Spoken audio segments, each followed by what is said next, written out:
Ladies and gentlemen, today's event will begin in 5 minutes. Please kindly switch your phone on vibrate mode and be seated. Thank you.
Ladies and gentlemen, welcome to 2022 Taiwan Africa Business Forum.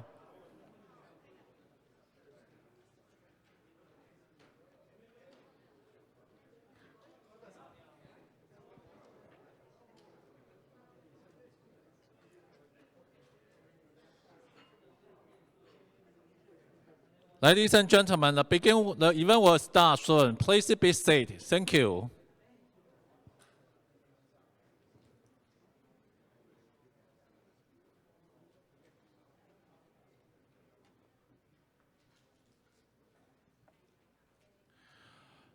Ladies and gentlemen, welcome to the 2022 Taiwan Africa Business Forum.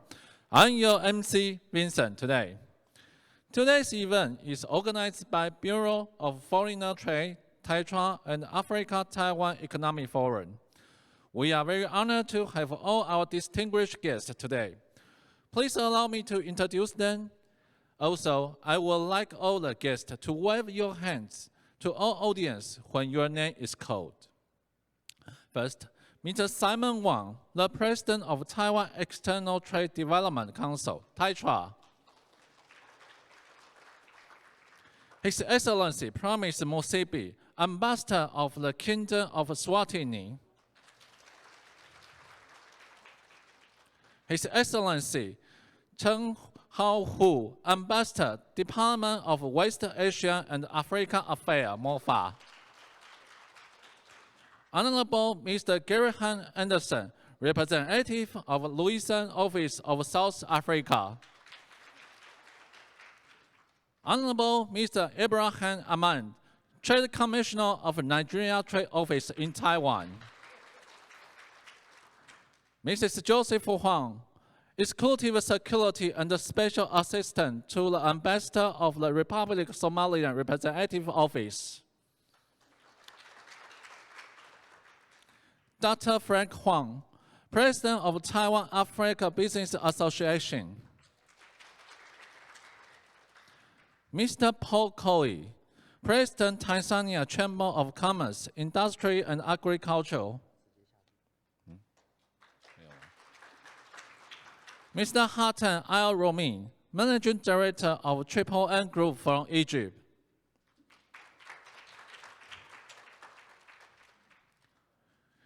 Mr. Jara Rahman Saklam, General Manager of Chemi and Coatex Industry from Kenya.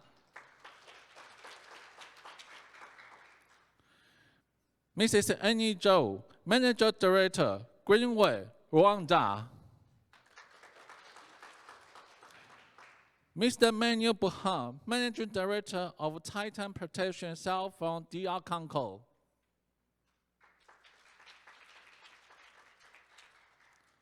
Mr. Richard Lin, Executive Director of Africa-Taiwan Economic Forum.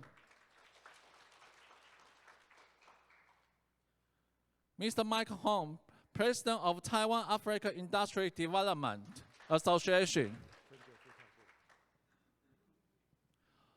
To start off today's event, I would like to invite the President of TAITRA, Mr. Simon Wang, to give us today's remark. Please welcome Mr. Wang.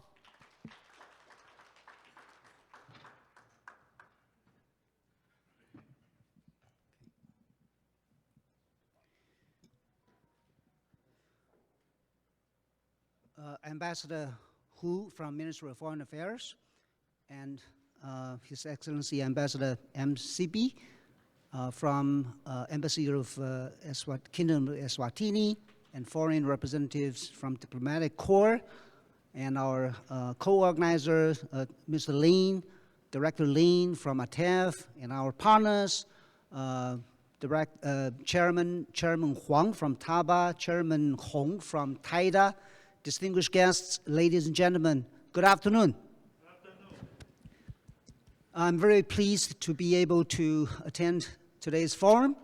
On behalf of Taiwan External Trade Development Council, I would like to express my heartfelt welcome to all of you for your presence at this 16 years history of Taiwan Africa Business Forum, which means today is the 17th year. What a long history, and it shows our attention on Africa. So is this business forum deserved for us to give it a great round of applause? Thank you, ladies and gentlemen. I would like to take this opportunity to share with you 3 observations. First is infinite opportunities. Africa's GDP growth in 2021 topped the world at 6.9%, according to International Monetary Fund, IMF, predicted, calculated. And it is also forecast the GDP growth will grow at around 4% this year, higher than world's average at 3.2%. And right now, there are a few of the regions on this planet embracing with demographic dividends. And Africa has a population of 1.3 billion, and it is forecasted by United Nations that in 2050, this figure will reach at 25 billion. And also, another thing we also pay attention to is African Continental Free Trade Area, which was effective in 2021, and it has been sealed with most of the trade negotiation talks on on customs tariff reductions, and it will be forecast to boost the volume of intra-trade inside Africa by 81% in the next 12 years. Second is visible fruits. Now we turn to the aspect of our bilateral trade between Taiwan and Africa. Last year in 2021, we had a bilateral trade volume reaching at $6.2 billion, growing by 58%. Very high, right? And this year, from January to October, our bilateral trade grew even further on top of the 58%, and now grew by 33%. 33%. They are all, this kind of fruits and results all are made by every one of you here sitting in this audience, as well as many others, to contribute their efforts and contributions, energy and source and every kind of effort that have made it done, right? And thirdly is high enthusiasm. In Taiwan, maybe Ambassador MCB agree with me that in Taiwan, in these 2 years, Africa has become one of the key words to give attention among Taiwanese business community, all right? More government agencies and more academic and research institutes and more companies have pledged to engage.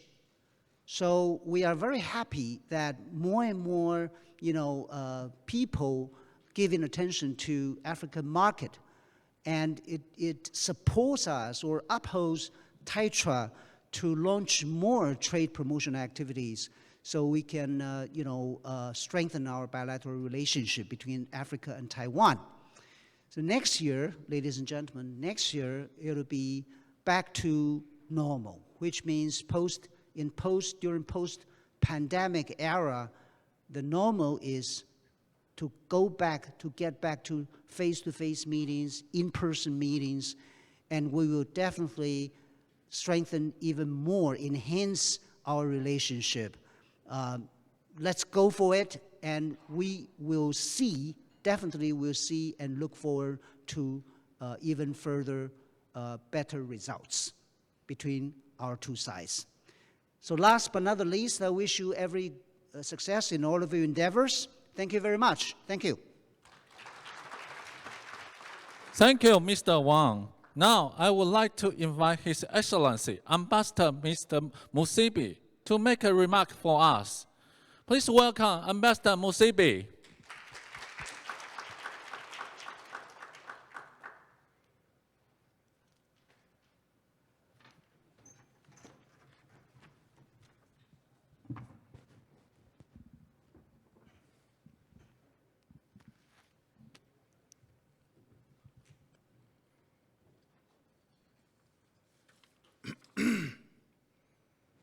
Mr. Simon Wang, President of TRITA, His Excellency Ambassador Cheng Hu, Department of West Asian and African Affairs, Ministry of Foreign Affairs, Mr. William Liu, Deputy Director General, Ministry of Economic Affairs, Mr. Richard Lin, Executive Director, Africa Taiwan Economic Forum, esteemed business delegates from Africa and Taiwan, distinguished guests, ladies and gentlemen, good afternoon. On behalf of the African Group, it gives me great pleasure to speak and participate in the 2022 Africa Business Forum. Your Excellencies, please allow me to express our wholehearted appreciation to TITRA and your entire team for all the preparations undertaken for us to have a successful forum. We are greatly honored for the warmest reception you have accorded to each and every one of us, and I'm very certain that we are all looking forward to vibrant exchanges as we explore trade, investment, and economic opportunities between Africa and Taiwan, focusing more on digital and industrial trends. TITRA is an organization that has dedicated itself to help Africa secure a rightful place in the world economic stage despite considerable challenges. We are deeply indebted to the government of the Republic of China and Taiwan for encouraging TITRA to go beyond its comfort zone. I can assure you of our continued support, especially your offices in various countries across Africa. I am very confident that as Africa at large, we will be more supportive as we create a mutually beneficial relationship. In this year's forum, we are here to reconnect and recommit our interventions to develop a better Africa. Since we are in the digital and industrial era, we are honored to learn more on Taiwan's trends and opportunities to further take that knowledge back with us to our respective countries. As Africans, we have also underscored the importance of digital and industrial trends and opportunities. Distinguished guests, ladies and gentlemen, we all need to understand that we are the digital and industrial trends and what are the digital and industrial trends and opportunities? For manufacturers who want to remain relevant and not become obsolete, the industrial digital transformation is essential. Taking steps towards the digitalization of manufacturing, for an example, in manufacturing industry, even if it means a paradigm shift, this brings great benefits. For example, industrial companies will be able to see cost reductions with the application of digital technologies in their businesses. These benefits can be useful by taking advantage of the technological and digital world by using tools such as artificial intelligence, blockchain, machine learning, and Internet of Things, which are already guiding the industrial digital transformation in companies of all sizes. But where exactly do we go from here? We anticipate that this forum will help us answer this question. We have understood that the role of African business entrepreneurs and professionals in this new era must be strengthened to effectively contribute to Africa's Agenda 2063. Again, Taiwan has been a very important partner to us Africans in this regard. We are very grateful that the Republic of China and Taiwan has acknowledged that our progress and prosperity are dependent on mutual cooperation initiatives. In supporting trade and investment in Africa, we have been greatly assisted by institutions from Taiwan, such as the Ministry of Foreign Affairs, Bureau of Foreign Trade, Ministry of Economic Affairs, African-Taiwan Economic Forum, Taiwan-Africa Business Association, Taiwan-Africa Industrial Development Association, Taiwan External Trade Development Council, and many more. These associations are surely helping Africa to reach its full potential of being the most dynamic economic zone in the world. In response, we are working extremely hard to improve our investment climate through the elimination of trade and investment barriers, especially those affecting our Taiwanese business partners. The Africans we have today are empowered enough and are now ready to become strategic partners for joint ventures, especially in digital industrialization. In these last few years, we have seen positive trends of Taiwanese investments across Africa. Business activity between Taiwan and Africa is rapidly changing from trade investments to digital industrialization. The various presentations by our business delegates here present will surely enlighten everyone here about how Africa and Taiwan can engage more in trade and economic collaborations, people-to-people diplomacy, resource sharing, and promoting institutional links fundamental to sustaining our cooperation and elaborating more on the digital and industrial trends and opportunities. The presentations will go further and expose Taiwan to available investment opportunities in the information technology, Internet of Things and related industries, and the application of such in different industries being digitalized in Africa. In conclusion, Excellencies, ladies and gentlemen, the Africa Group present here today will inspire Taiwanese business to seize opportunities offered by the African market. The President was saying, or he talked about the continental free trade area. As I speak right now, in Niger, near May, there is an extraordinary session at the heads of state level which seeks, amongst other things, to operationalize the outstanding documents relating to the full operationalization of the Africa Free Trade Area.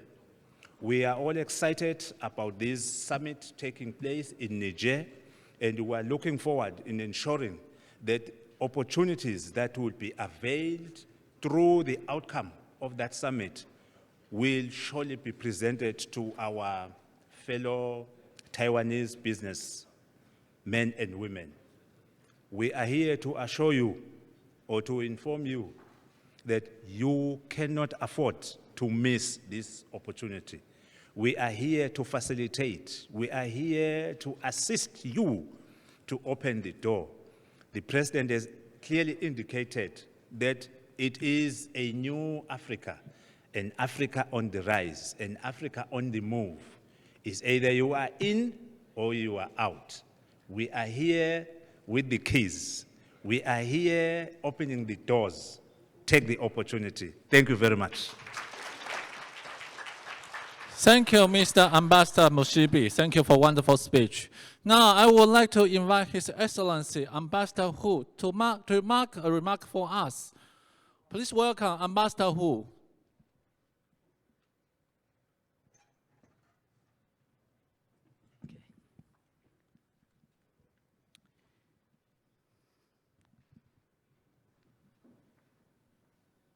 President Simon Wong,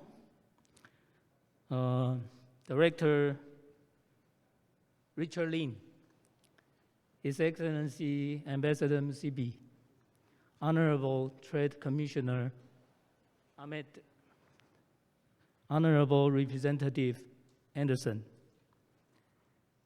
Executive Secretary Mrs. Hong,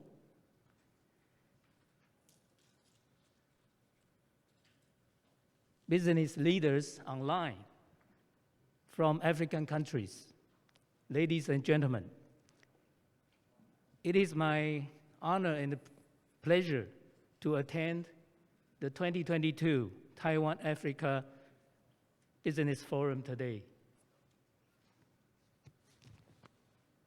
On behalf of the Ministry of Foreign Affairs, I would like to thank Taiwan External Trade Development Council, Ministry of Economic Affairs, and the Africa-Taiwan Economic Forum, ATEF, for hosting this meaningful international exchange event. Speaking of Africa, it is the world's second largest continent, covers 30 million square kilometers, with 1.4 billion people as of 2021. It accounts for about 16% of the world's population.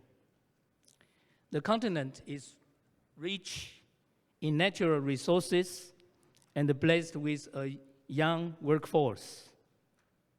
Despite the impact of the global epidemic and the changes in the international crisis, Africa's economic performance is still full of resilience. As mentioned, President Simon Wang just mentioned, the International Monetary Fund predicts that Africa's GDP will grow by 3.7 this year, which is better than the global performance level. Moreover, the African Continental Free Trade Area, AFTA, presents a major opportunity to boost growth, broaden economic inclusion, and make African nations more competitive. And the Taiwanese government attaches great importance to expanding relations with African nations. Related government agencies are actively promoting the Africa Project, which covers 7 areas: medicine and public health, human resources development, agriculture and aquaculture, trade and investment, energy, mineral resources, and the basic infrastructure, ICT, and expatriate community links. We will be making a big effort to boost cooperation between Taiwan and African nations in these areas in the years to come. In 2021, trade between Taiwan and African countries reached over $6.2 billion, an increase of about 57.6% than previous year. We expect that bilateral trade and investment will continue to grow, allowing both Taiwan and Africa to share the fruits of economic development and cooperation. Today's forum is not only a window for us to understand African industrial trends and opportunities, but also connect our business leaders together to enjoy the commercial cooperation and the success in the years ahead. I wish this forthcoming event a great success. Thank you so much. Thank you, Ambassador Hu. Please remain on the stage. Now, we would like to invite all of distinguished guests and the speaker to have a group photo. Please welcome to the stage Mr. Simon Wang from Taitra, Ambassador Musebi from Swatini, and Ambassador Hu from Mofa, Honorable Mr. Graham from South Africa, Honorable Mr. Abraham Amit from Nigeria, Mrs. Joseph Hong from Somaliland, Dr. Frank Huang from Taba, and Mr. Hatem El Mari from Egypt, Mr. Jarayama Saklan from Kenya, Mrs. Annie Zhou from Rwanda, Mr. Bukha from DR Congo, Mr. Richard Lin from ATAF,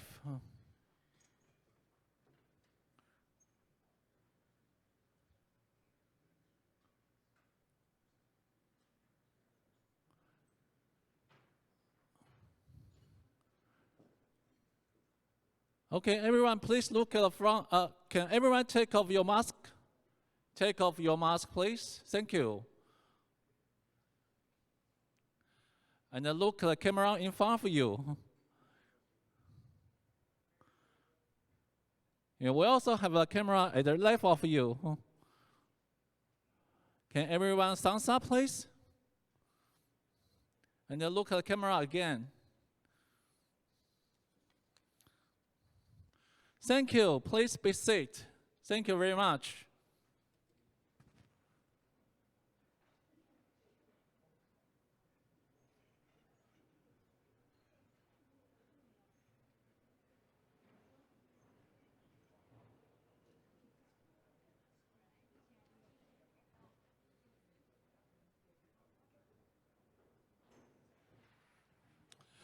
Today, we are honored to invite 9 speakers to share their insights and experience with us, especially focus on our Taiwan 6+2 core industrial policy, include food processing, manufacturing, e-commerce, telecommunication, solar energy, and the medical device, etc.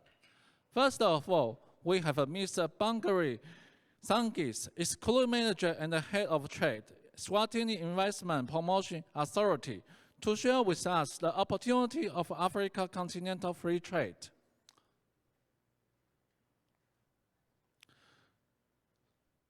Thank you, Program Director. May I take this opportunity to acknowledge and greet the TITRA President, Mr. Simon Wang, Your Excellency, the Ambassador of the Kingdom of Eswatini to Taiwan, Mr. Promise Msibi, the Ambassador from the Department of West Asia and African Affairs, Your Excellency Ambassador Hugh, Director General from the Bureau of Foreign Trade, Minister of Economic Affairs, William Liu, honorable trade representatives present in the conference, esteemed delegates from different African countries, ladies and gentlemen, I greet you. It is such an honor to be part of the 2022 Africa-Taiwan Economic Forum, in which we gather to share business prospects and opportunities to collaborate in the areas of trade and investment between Africa and Taiwan. I take this opportunity to applaud the Republic of Taiwan and the ATEF team being led by Mr. Richard Lin for consistently facilitating the Africa-Taiwan Economic Forum over the past years, 17 years I hear. We have benefited greatly in the past from this forum, in which Taiwanese products and technology has been adopted and distributed in many African economies. We are here again to engage on the latest business opportunities which both our economies can take advantage of. Previous speakers have already alluded to the importance of the Africa Continental Free Trade Area. In January 2021, Africa launched the Africa Continental Free Trade Area, which is the world's largest trade area, bringing together 55 countries and 8 regional economic communities, which are customs unions and trading blocs to cover the whole of Africa. The Africa Continental Free Trade Area seeks to elevate trade beyond and above any geopolitics within Africa. It seeks to eliminate technical and non-technical barriers to trade. The main goal of the Africa Continental Free Trade Area is to increase intra-Africa trade, meaning that we want Africa to trade with Africa, mostly within Africa. Now, what does that mean to our external trading partners, including Taiwan? The answer is simple. You must preferably be within Africa to trade and take full advantage of the benefits presented by the Africa Continental Free Trade Area, Africa trading with Africa. This is clearly a strategic invitation and now for investors to consider establishing their manufacturing plants in Africa to access the 1.2 billion consumers in Africa at duty-free or zero tariff rates. Taiwanese businesses and others should strategically position themselves as African businesses through partnerships, collaborations, subsidiary operations, and others. The options are just endless. The Africa Continental Free Trade Area tariff liberalization translates to free and open borders for trade, which tends to increase access to cheaper raw material and semi-finished goods within Africa. And more open borders will increase the scope for smaller businesses to supply inputs to larger export-oriented industries. This also opens more opportunities for components manufacturers to supply assembly plants within Africa. One of the key implications for the Africa Continental Free Trade Area is that your physical location within the African continent will no longer be as important as it is at this point in time. Businesses will no longer shop around for larger economies with higher consumer base. You can be based in small economies like Eswatini and still have access to large economies on duty-free trade. Africa Continental Free Trade Area seeks to collapse or merge regional trading blocs and customs unions into one African trading bloc with same trade protocols across the continent. There shall be cooperation between customs authorities over product standards and regulations. The consideration for a business location within Africa will shift from economic activity to other elements, as all African countries will have access to the African economy as a single economy. Meaning, even if Taiwan is having access to an African country, say like Eswatini, you have access to the whole of the African economy in that regard. Smaller economies such as Eswatini will have same access as any large economy in Africa. This again is an invitation to Taiwan businesses to strategically position themselves within the African economy, instead of doing business with Africa from outside Africa. In Eswatini, we have accommodated many Taiwanese businesses originally from Taiwan because of our diplomatic relations, and now they stand to benefit from the Africa Continental Free Trade Area, as the rules of origin for their products will consider them being African products. In 2020, the value of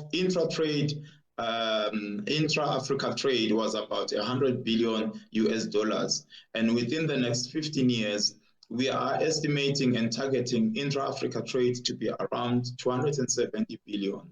This increase in intra-Africa trade will definitely translate to a decrease in imports from outside Africa. Again, this is an indication that companies should position themselves within Africa as Africa seeks to reduce imports from outside Africa, but boost trade from within the continent. Today, we may be uploading imports from Taiwan into Africa, but the African intention is to reduce this and buy within Africa. Am I giving away the African secret on our trade direction that the continent is taking? I would say no. I am simply inviting and opening up the opportunity for us to import Taiwanese technology to bolster our value addition proposition and goods produced within Africa. So there is still room for us to import the technology and the R&D, the research that has been done by companies outside Africa. There is a lot of technology that Africa will need to be able to produce the quality and the quantity of goods that must be traded within Africa. It is Africa's intention not to import finished products anymore, but rather imports technology to process and value addition of our raw material before we can consume within Africa, or even before we can consider for exports. On the horizon, I see a different Africa, one that is more economically active, and Africa that is looking for economic partners and not economic colonizers. Taiwan businesses should consider being at the forefront of the African transformation and having allies like Eswatini to support Taiwan in business and in geopolitics is very important. It's a very important footstool into the African single economy presented by the Africa Continental Free Trade Area.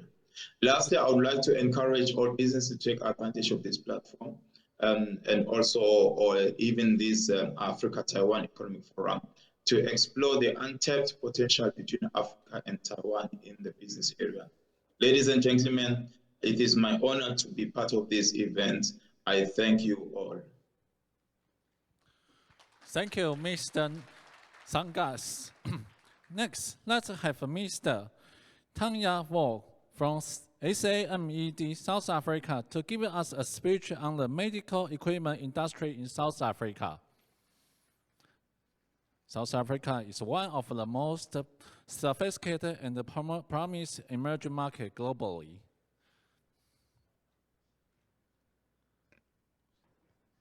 Thank you. Can you hear me?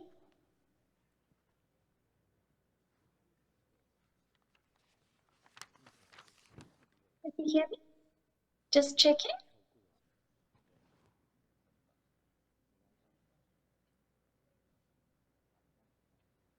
Okay, I just want to confirm. Can you hear me?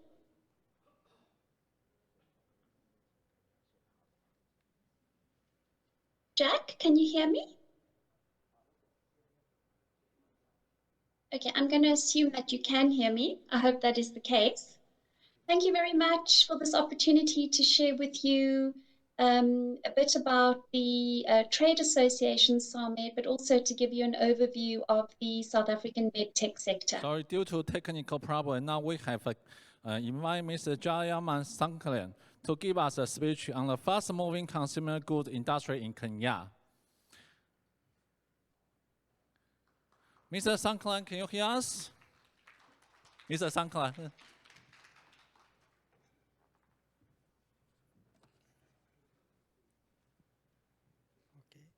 So I press this one.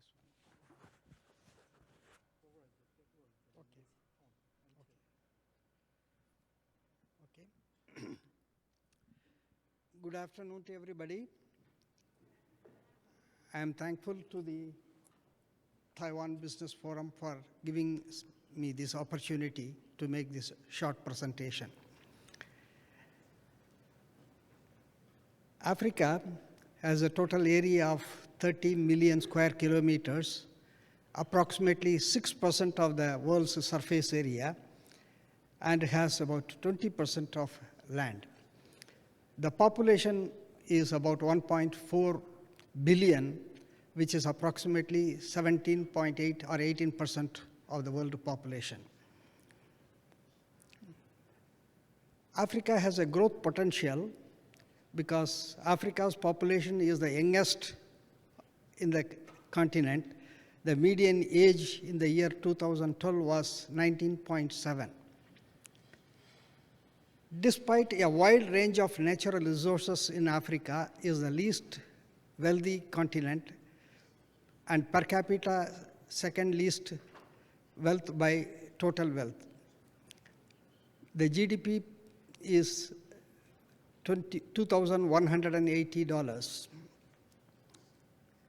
It has a potential to grow much beyond these limits. Industrialization in Africa. Industrialization was started in Africa as early as 1920s. That's what the history says. But the growth has not been up to the mark. Foreign direct investments, total natural resource utilization, trade openness, and financial development were the significant determinants of industrialization, and the determinants of industrialization is lacking in Africa. Human capital development is low and needs improvement, but currently the growth is faster. What are the fast-growing industries in Africa? There are 6 growing industries which are recognized as fast-growing industries in Africa. The first one is the banking and finance sector. The banking sector has seen rapid growth in these few decades. The growth is accelerated by the digitalization, growth of communication, and use of internet. Using mobile phone for money transfer for business and personal use has reached a high level of penetration in Africa. There is still scope for growth in this area. Safety of the transaction and protection from hackers is the need.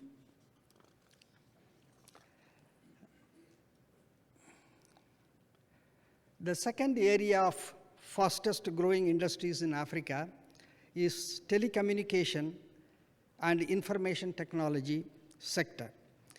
Africa is undergoing a digital transformation reflected by the growing number of people connected to the communication and internet services.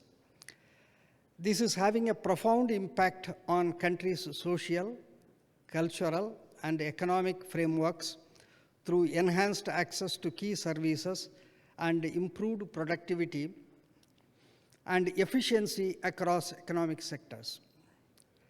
Leveraging mobile technology to realize developing goals in Africa requires collaboration by all stakeholders, including the government, development organization, private sector, and the mobile industry.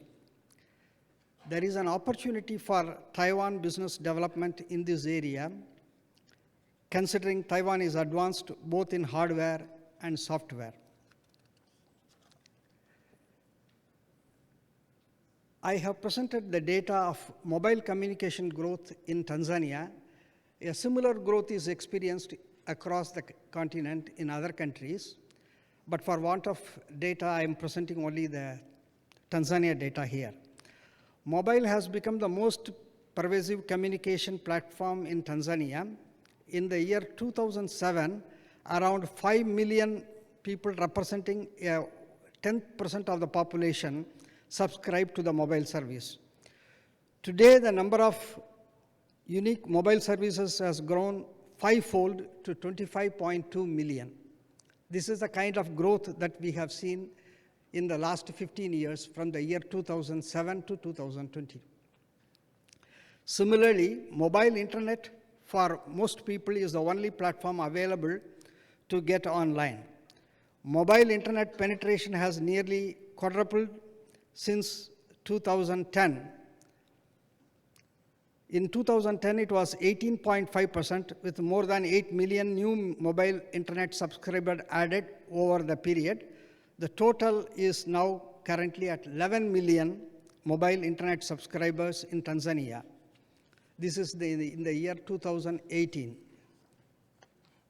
So this shows the kind of growth that is taking place in Africa.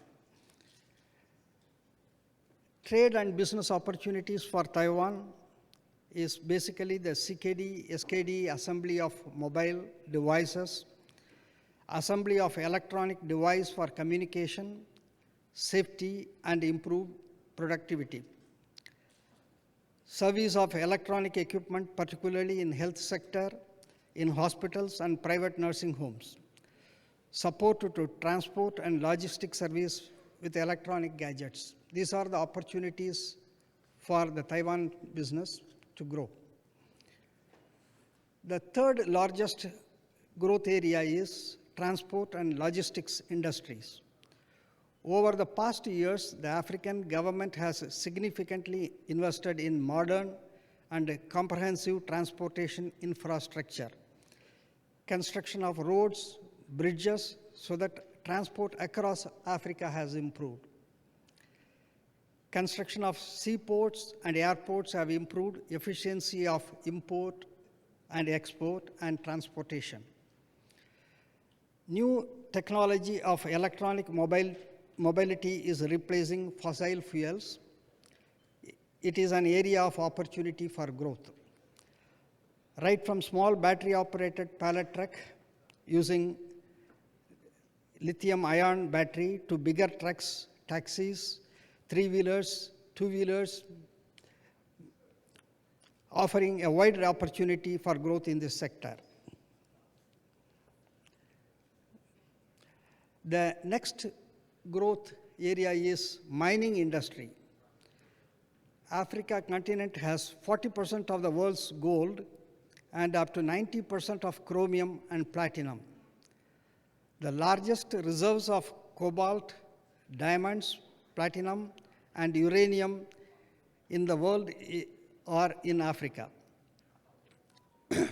Gold Iron, titanium, zinc, and copper are the top produced minerals for 11 countries in Africa. Safety in mining, communication by wireless devices, mining machinery are the potential growth area in this sector. Growth potential exists in mining equipment, maintenance, and service equipments.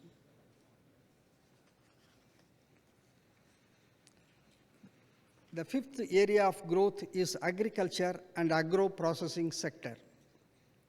In Africa, agriculture has remained a leading sector for decades. Both the mainstream agriculture and agro-processing sectors have a remarkable growth potential. African coffee and tea has a potential for our processing, packaging, and export to worldwide market. Fruits and vegetables can be preserved and shipped to improve economy of agriculture. Cotton is an important crop. Textile is an important area for business development where Taiwan could take a key role in this. It's a primary requirement.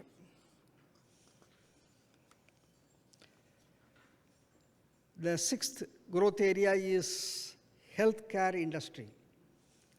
The healthcare and prescription medicine sectors are estimated to be worth of $3 billion annually.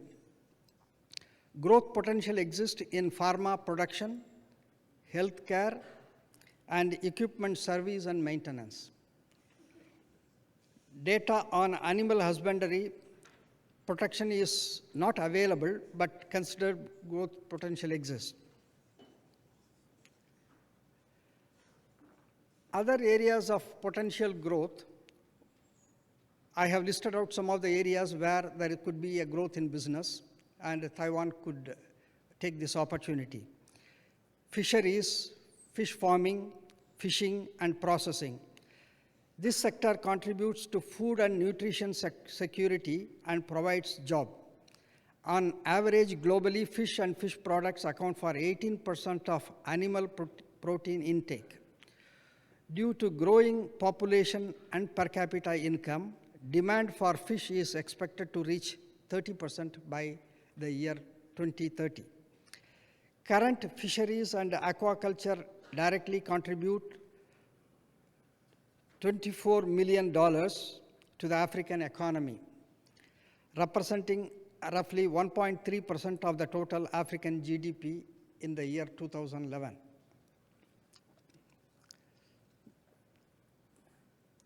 The other business areas of potential for growth, CKD, SKD assembly of electrical appliances, domestic electrical appliances.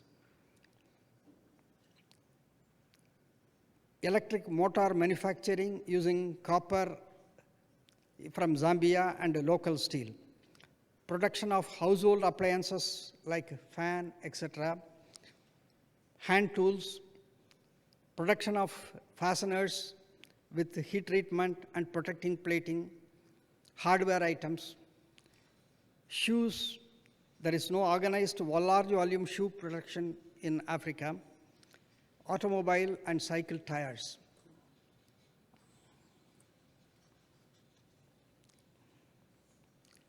Other areas for business growth potential, improving access to clean water, CKD, SKD assembly of water purifier for home, schools, industries, hotels. Improving education, printed books can be replaced by e-books, audio books, etc. Online marketing and purchase. This is another growth area.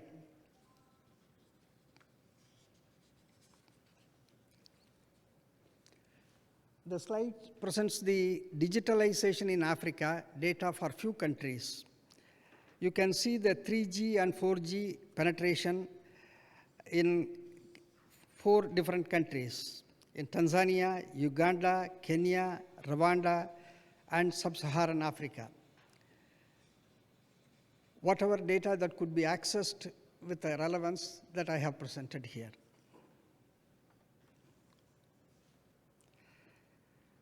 Digitalization of Africa, mobile industry plays a very critical role in the present economy. A direct and affordable channel before has never existed, and mobile phones are now considered as a critical enablers to eradicate poverty in all its forms and achieving sustainable growth. The 5 key target areas are high quality of livelihood, peace, stability, and unity, good governance, a well-educated and learning society, and a competitive economy capable of producing sustainable growth and shared benefits. This is the present situation of digitalization in Africa. Thank you.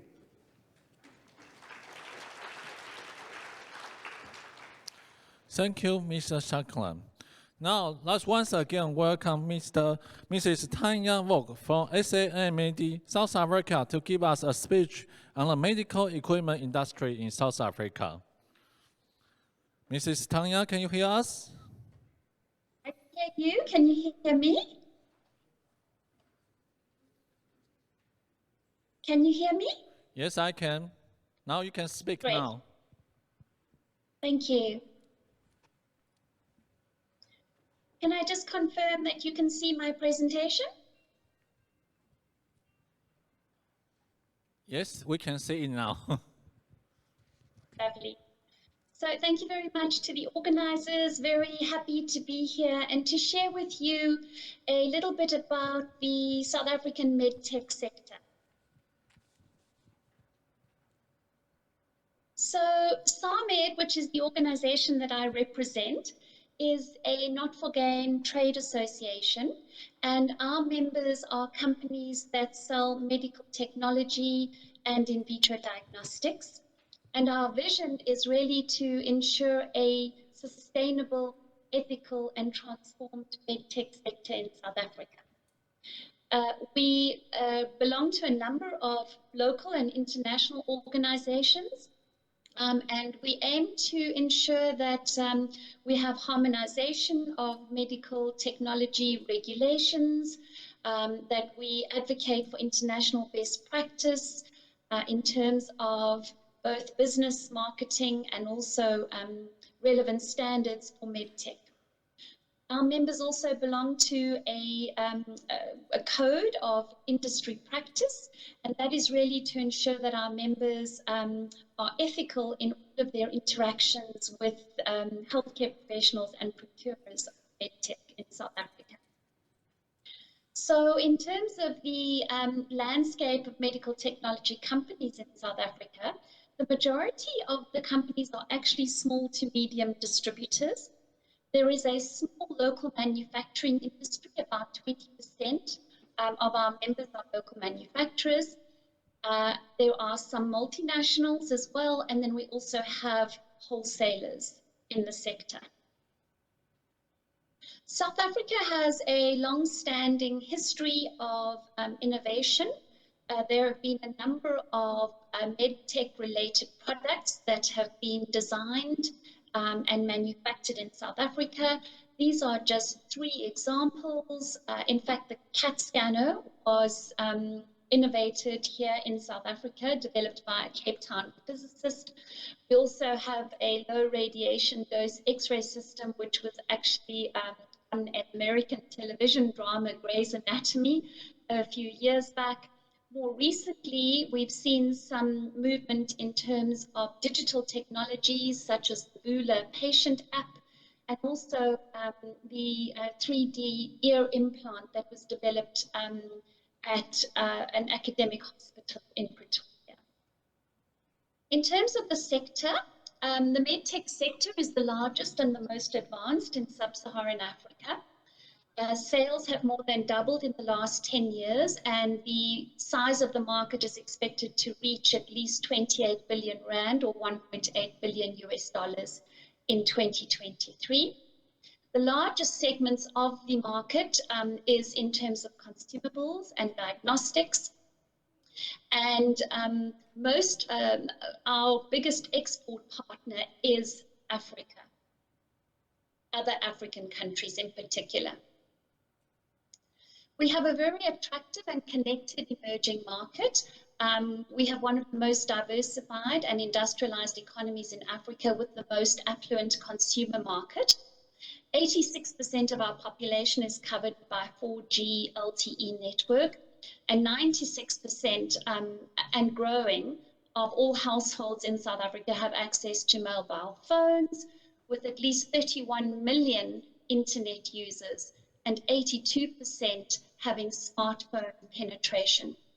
We have the third best overall infrastructure in Africa. We have the largest seaport in Africa, which is in Durban in KwaZulu-Natal.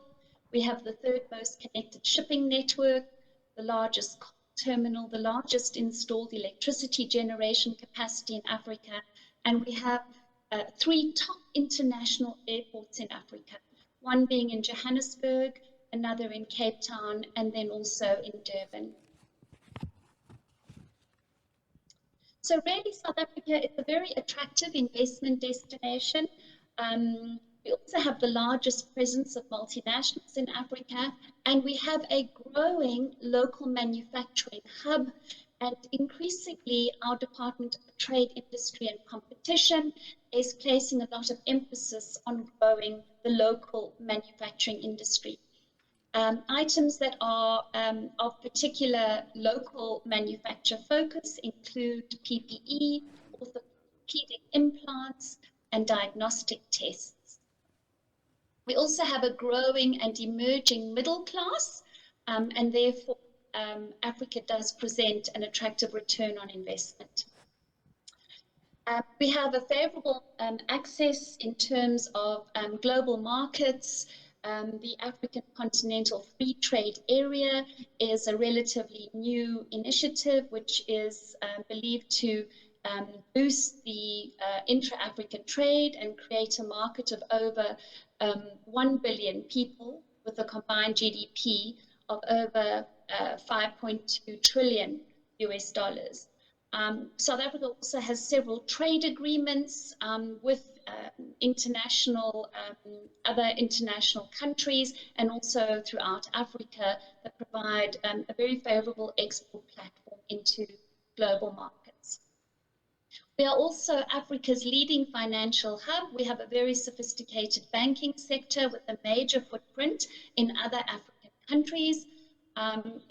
South Africa is considered the financial hub in Africa with the Johannesburg Stock Exchange, which is the largest stock exchange by market capitalization in the continent. We have quite a large, young, trainable labor force. We have world-class universities and technical colleges, so there really is a diversified skill set that you can tap into. We have excellent quality of life. We have a very high quality city experience, lots of tranquil and breathtaking landscapes, and a very lovely climate. We also have the largest ARV treatment program, and we do see that medtech sales will increase by about 58% in the next 5 years. And this is primarily due to an increase as we have an emerging middle class and people are becoming more affluent. We are seeing an increase in lifestyle-related diseases, including hypertension, obesity, diabetes, and cancer. Some of the hubs that are well known for where to invest, primarily Gauteng, KwaZulu-Natal, and Western Cape are really the areas that a lot of medtech companies have their head offices. But more and more, we are seeing a growth in local manufacturing and support for local manufacturers, particularly in the Western Cape, also in KZN, and there is even some local manufacture happening in the Eastern Cape. So what are the opportunities? In terms of medtech, certainly I think there are opportunities in terms of partnering with local manufacturers, but also distributors, particularly in the supply of IVDs for diseases such as HIV, malaria, cancer, TB, diabetes, and your other lifestyle diseases. supply of telemedical and digital health applications, servicing and maintenance of medical technology is another area for investment, biotech and nanotech, testing and sterilization of medical devices. We don't have sufficient testing and sterilization capacity in South Africa. We do need to increase that. There also appears to be an increase in the use and supply of home and wearable medtech, and taking innovative medical technologies that are invented here on the South African market and then commercializing them elsewhere. We have a two-tiered health system in South Africa, a public healthcare system and a private healthcare system. In terms of public healthcare spend, our budget for 22-23 was $16.4 billion US, a slight increase of 1.1% from the previous year. And in terms of health spending overall for 2023 and 2024, these are estimated to be set at about 247 billion South African rand, or $15.4 US, in 2023 and 2024, slight increase to 15.7 billion US. We do anticipate that spending on HIV and AIDS is set to decline, while funding for oncology and mental health will increase, although that has been shifted to a broader national health insurance grant. South Africa is intent on implementing a national health insurance. In terms of the private health sector, we do anticipate that this will continue to grow in importance. We have a sophisticated private healthcare sector, with spending set to grow much faster than in the government sector. Also with rising household incomes, increased urbanization, and the emergence of the affluent black middle class in South Africa, we anticipate that this will all help to drive private healthcare spending over the coming years. In the public health sector, we have a number of government-run clinics and hospitals within our 9 provinces, and the hospitals are split into 3 categories: academic, district, and regional. Our National Defence Force also has military hospitals, and we have a National Health Laboratory Service that procures for its laboratories nationally. We also have a policy in South Africa called Broad-Based Black Economic Empowerment, and all organs of state, public entities, and private enterprises that undertake business with a public entity must implement the BBBEE codes.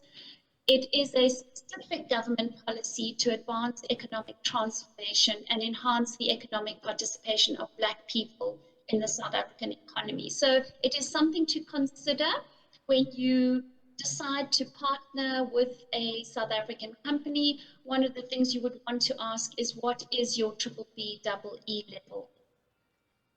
In terms of the private sector, there are a number of private hospital groups in South Africa. The 3 main groups are Life Healthcare, Netcare, and Mediclinic, but there is also a network of privately owned hospitals called the National Hospital Network.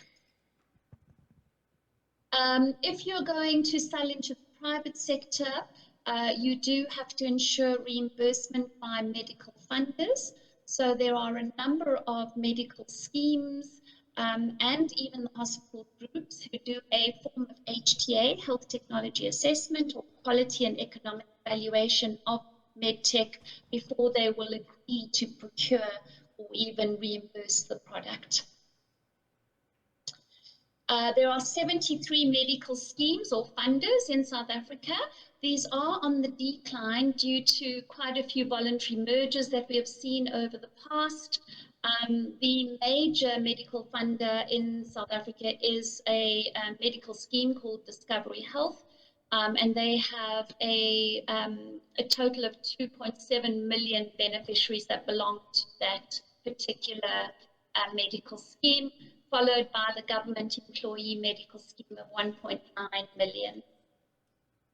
In terms of regulations for medical technology, our regulator is called the South African Health Products Regulatory Authority. And in 2016, we had medical device regulations published. Every company that sells medical technology in South Africa has to get a license from SAHPRA in order to do so. And that license is valid for 5 years. However, you do need to retain the license every year. There are a number of fees payable. There are different types of licenses. There is a manufacturing license, a distributor license, a wholesaler license, and as I mentioned, some annual retention fees, and also fees for amendments to your license. Beg your pardon, I'm just going to close my window because there's background noise. Just give me 1 second.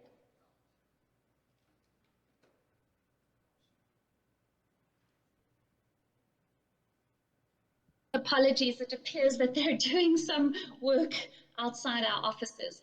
One of the requirements when you get your license in South Africa is that you must appoint an authorized representative. This is a person who has to reside in South Africa, and they are responsible for the quality, safety, effectiveness, and all matters pertaining to dealings with the regulator. There are a number of other authorities that you might also need to register or ensure that you have met certain standards. These include the Directorate of Radiation Control that governs hazardous substances, in particular electromedical equipment and radiation ionizing equipment. There is also the Independent Communications Authority of South Africa, ICASA, and the NRCS. There are a number of requirements in terms of the regulations. So you are expected to report on any adverse events in relation to your products, should that happen. We have a classification guidance document. So MedTech is classified into 4 groupings depending on risk. It's Class A, B, C, and D, with Class D being your high-risk devices. There is also a number of other guidance documents to support medtech manufacturers and distributors in terms of how to navigate the regulatory space. And you do need to submit a quality manual when you apply for your license the first time.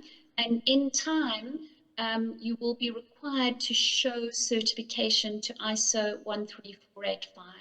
And that will become a mandatory requirement here in South Africa. Thank you. Thank you, Mr. Vo. Next, we have Mr. Manu Bahar, Managing Director of Titans Protection, so to give us a speech on the security industry in DR Congo.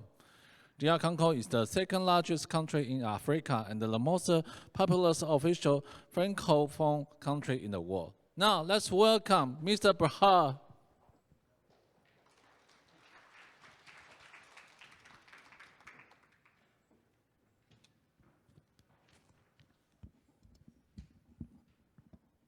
Thank you.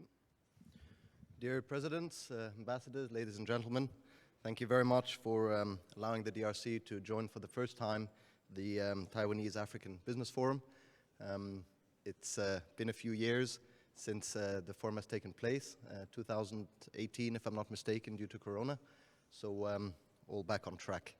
I'd like to present the DRC, Democratic Republic of Congo, 2nd largest country in Africa, 85 million inhabitants, and still quite undiscovered.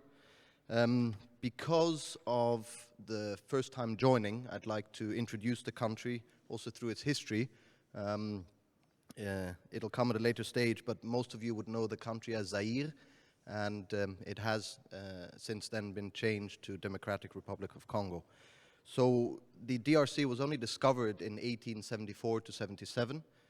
Before that, all the other neighboring countries had already been colonized, and it was the last one to be colonized by the Belgians in 1908.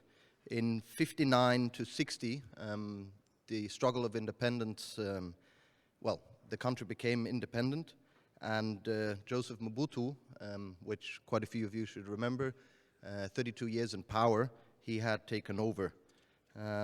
In '74, there were some internal problems, and at a later stage, the country then welcomed foreign investment again. In 2001, there was a change in regime.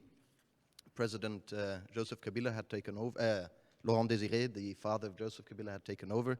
He was unfortunately assassinated in 2001, but then his son had ruled the country for quite a while until 2019. And we had recent presidential elections in 2019 by the current president, Antoine Tshisekedi, Félix Tshisekedi, sorry, Antoine was his father. And yes, he's brought fresh wind into the country, limiting the, I would say, rather difficult times before that. He has brought a lot more order, I would say. In general, the country is, if you could go to the resource slide, number 4.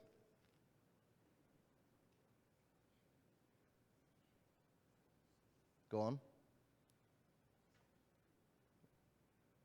2 more. More. Go ahead. No, that's the beginning. Slide number 5. There you go. No, one more. Yes. Resources, as mentioned earlier, it's the second largest country, but by far the richest country. You won't believe it, but every single mineral on the Mendeleev table exists in the DRC soil. So it's the only country in the world. The actual resources are not limited to in the ground. We've got also, well, actually let's stick to the in the ground minerals for now. 83% of the world's copper comes from the DRC, and over 60% of the world's cobalt, making it the by far largest contributor. Significant arable land, we're looking at 80 million hectares for farmland, ranching, just general livestock, and the second largest rainforest. So forestry is also a huge possible investment at the DRC. Infrastructure is difficult. It's poorly maintained, but we've had great success with river transport and air transport. Electricity in the country is quite low, so that would be another part where things would be considered from a foreign country for investment, but also normal generators and such are always in use. That's why the side economy, due to having less power from the actual power stations, we rely on a lot of machinery like generators, solar, and hydroelectric. Why the DRC? We've got a population of 85 million, but 50% of the population's under 18. So we have a huge growth in the country. The GDP is below $1, but due to massive trade inside the country that still exists nowadays, you can actually trade and make quite a good living. The abundance of resources is a great investment factor into the country, not just copper and cobalt, but we've got the world's largest reserves in coltan, tremendous amount of diamonds and gold, silver, uranium, everything's on the ground. Huge potential for energy as well, communication. Communication, there is no one in the country that doesn't own a phone, at least at the age of over 15, which is a big advantage for the communication sector. Phones in general are booming. The market has exploded on that. Military, security services, police, supplies, material, equipment, in obviously healthcare, but ranging from boots to airplanes. Everything is in great boom at the moment. We do have a conflict in the east since almost 30 years now, and that has driven to a huge uprising in the, to a continuous growth in the government security sector. Food in general, most of the food is imported. We do have some local food processing plants, but we're looking at a lot more in the future. Plus, the ability to actually process on the ground is still quite untouched, so that would be another massive sector that Taiwan could look at. And obviously transport, from solar powered motorbikes to trucking in general, especially big military trucks for the bad roads would be a great opportunity for the DRC. Why and what to sell in the DRC? Cell phones is a big one, as mentioned, but also solar panels from A to Z. Little plug-in and got a battery, it can charge the whole household, at least light at night, charge the cell phone for the kids to stay up at night and do their homework. Walkie-talkies is another big one.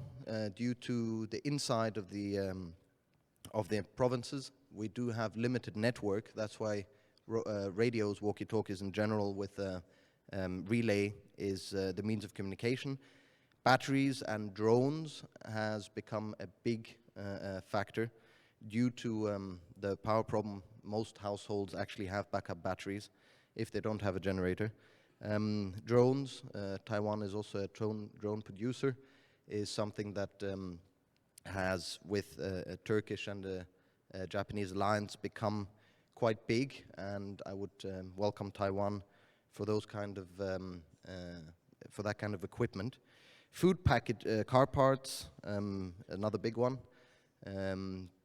The population doesn't own a lot of cars, but the general upper class have a huge transport and taxi service, and with those, the amount of car parts needed is tremendous.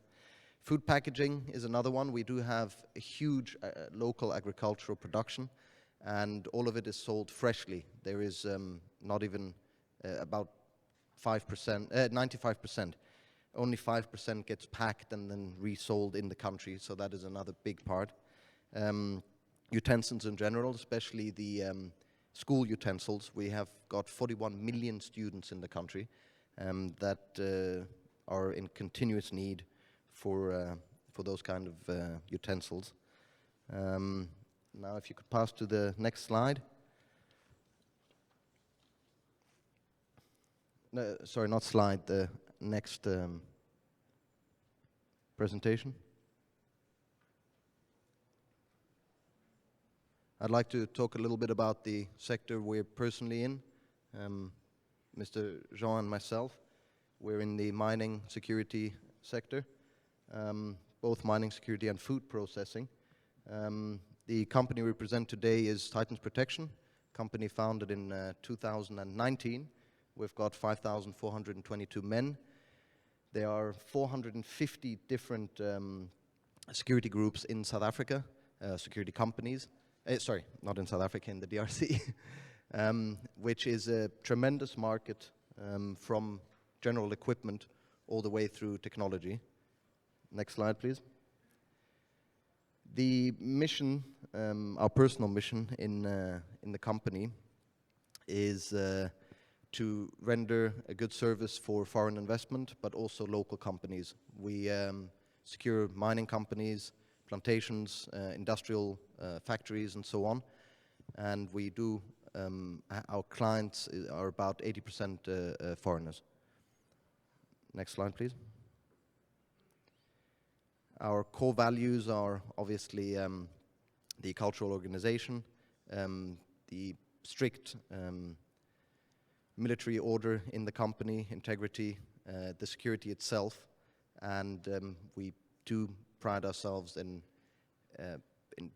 absolute confidence and confidentiality with the client. Next slide, please. That's a general overview of the company. Our services come from bodyguarding, escort, general security, power line security, from drone to underground, boots on the ground. Our general means of transport are, of course, motorbikes and trucks, bakkies, and communication. We do also supply training to government troops, police and military, hence the opportunity to deal with larger big quantities for equipment and material. We do trade with the government itself. Next slide, please. Next one. Our added value to the company, we're the first ones to have our own app, security app for mostly companies but also private citizens. When they, well, once the app downloaded, they have all the way to GPS tracking system, house alarms. They can, our operation room is tracking not just themselves but also their obviously home, factory, direct communication with each guard on the ground, which each one of them have a little device to make that happen, which is for the country so far a very advanced security system. We're very proud of that. Next slide, please. The latest achievement since a year has been drones, with which we protect very large areas from private to government areas, especially power lines. Also the mining sector. This is something that has brought our company forward, and we would look at Taiwanese technology to enhance that over the years. Next slide, please. The benefits of working with us is obviously a professionalism. Everybody in the company is ex-military, and we do have a very good insurance. So of the Taiwanese community, about 30% are already our clients, and we do give a perfect intervention service, but an insurance if anything has been gone missing, or it is immediately restored. Communication, we've got 17 offices in the country across the whole DRC, covering all major cities, and we cover about 220 cities inside the country. So it's a perfect communication system.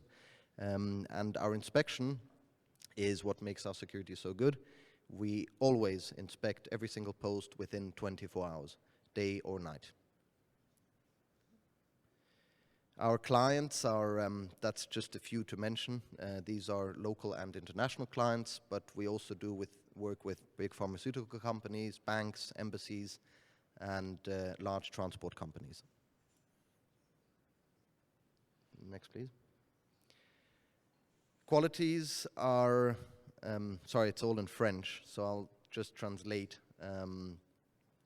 Well, obviously our inspection, the proximity to each post in the country, which is out of 450 companies, we did win the prize last year as best operating company due to our proximity to each and every client.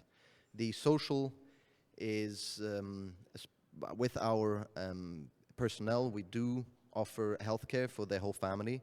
They do get bonuses and obviously a slightly higher salary than most of the other companies, which puts us forward.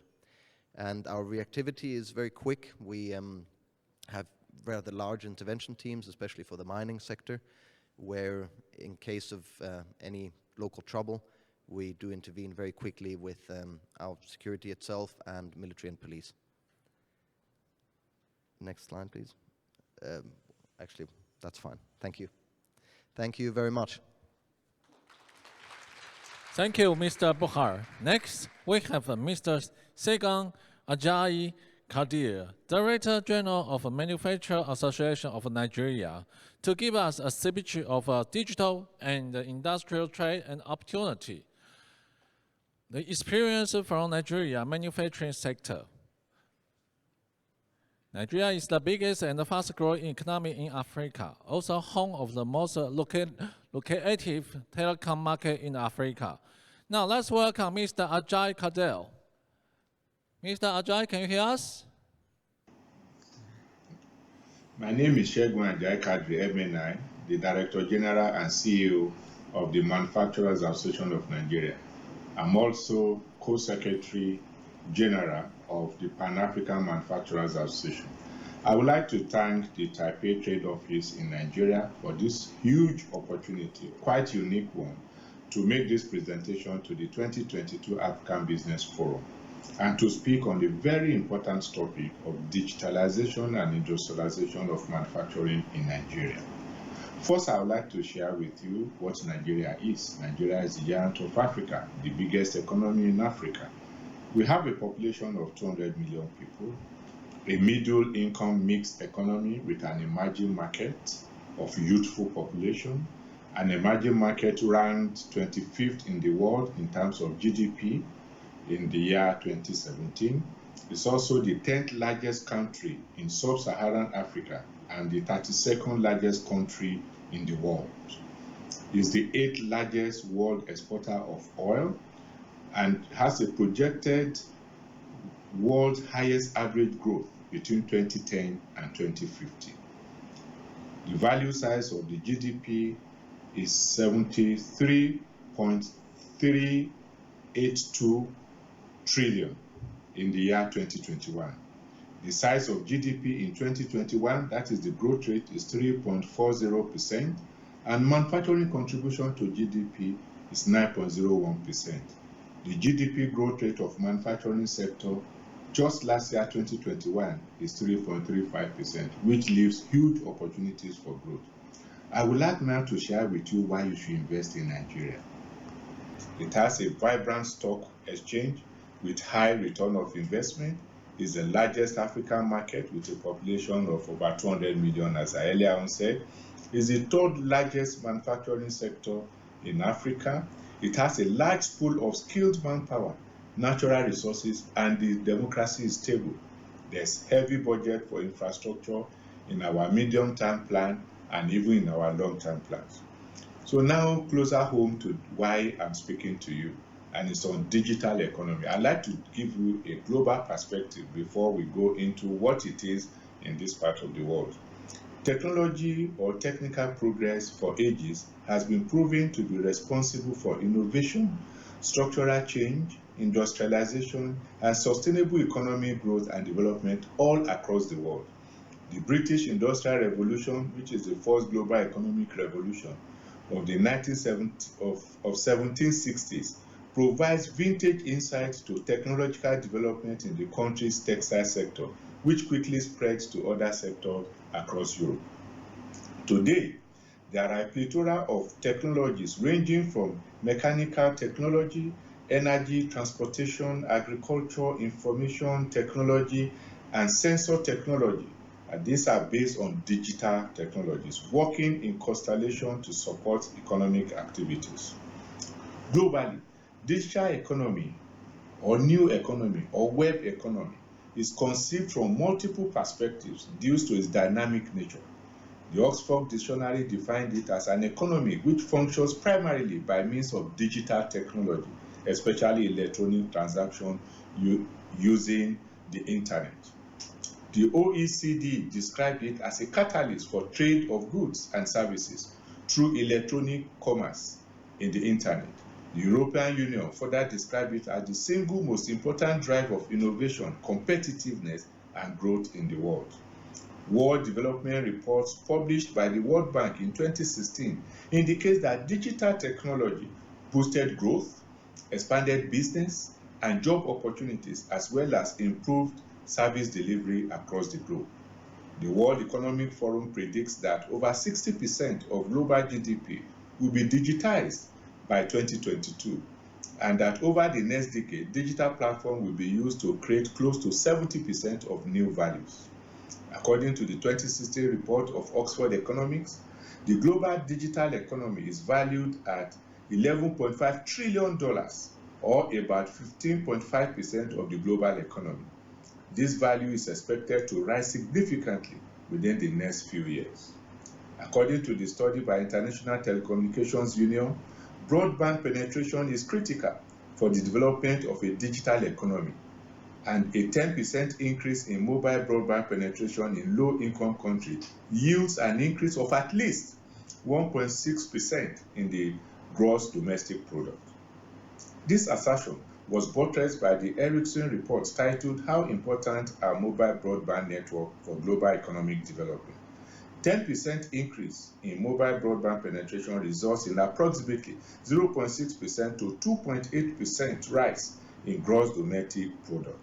Now, having given this broad background, I would like to share with you the available platforms in Africa for us to unleash these possibilities.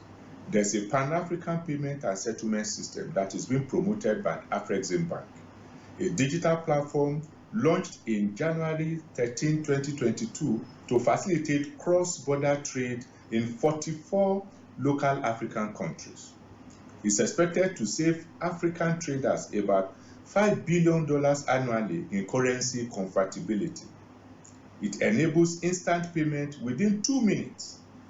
No need converting local currencies to foreign currencies to make purchases across the continent. Process settlements within 24 hours across all participating central banks at the same time, real time. And secondly, we have the African Trade Gateway. It is a one-stop digital platform with information on rules that apply to thousands of products, customs procedures, market information and trends, and payment transfers. It is also a tool for small business connectivity with information ranging from marketing strategy, due diligence of the marketing partners on the continent, and the Pan-African payment and settlement system. I would now like to delve into an overview of the Nigerian digital landscape. The digital economy in Nigeria is currently contributing an impressive 13.85% to the gross domestic product of Nigeria. And this is a Nigerian Bureau of Statistics report of 2019. And this undoubtedly underscores the importance and potentials of this new economy with possible positive trickle-down effects on jobs and wealth creation and easy diversification of the economy. Fast-growing youth population, expanding consumer power, and increasing smartphone penetration provide a strong basis for online commerce and financial technology, with 50% of Nigeria's population, that is 104.4 million, are connected to the internet. The potential of the digital economy in Nigeria is huge. For instance, there is need for significant improvement in broadband penetration to at least 70% from the paltry 25.4%, and investors may have the first mover advantage as government further liberalizes this segment of the ICT industry.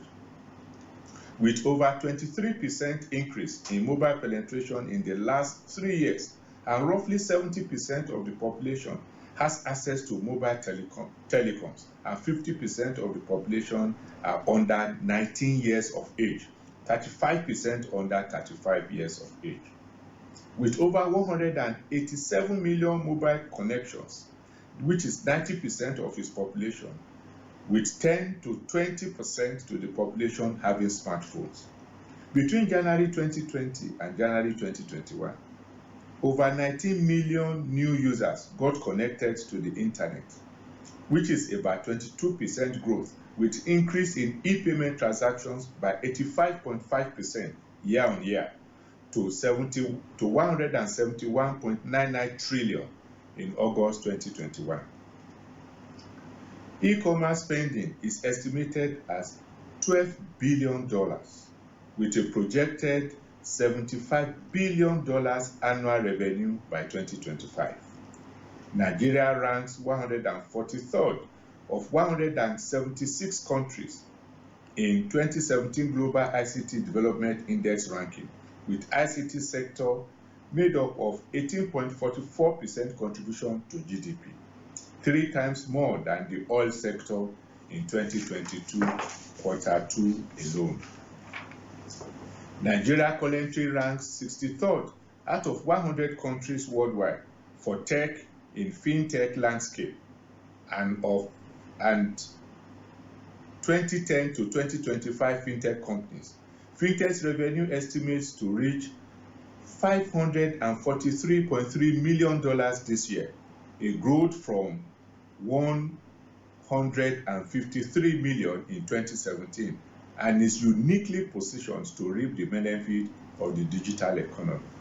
Lastly, Nigeria accounts for 47% of West Africa's population, the third best African country for tech, behind South Africa and Kenya, and the largest mobile market in sub-Saharan Africa.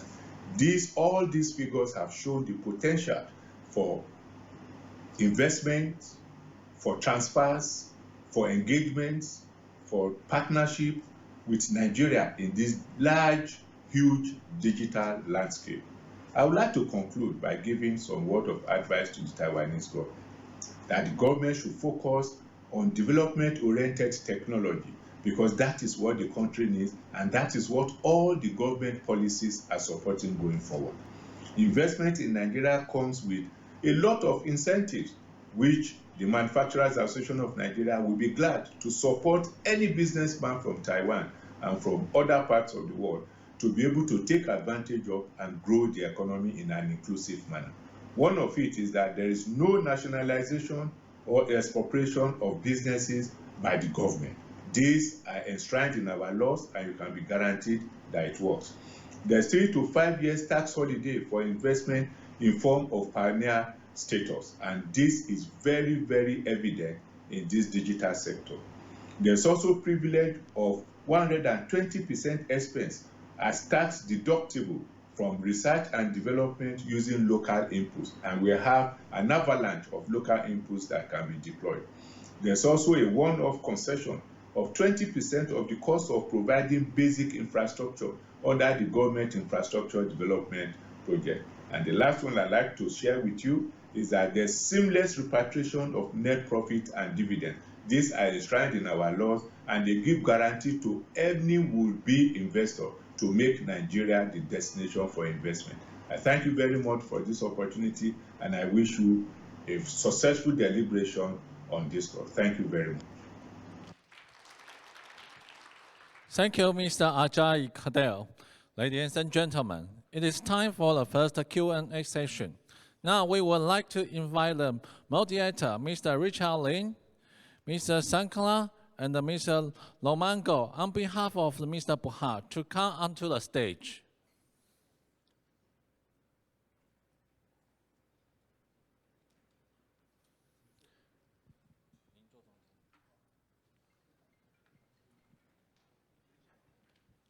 Meanwhile, we also like to invite our online speaker to join with us. Mr. Sangis, Mrs. Volk, and Mr. Ajayi Kadel, please turn on your camera, please.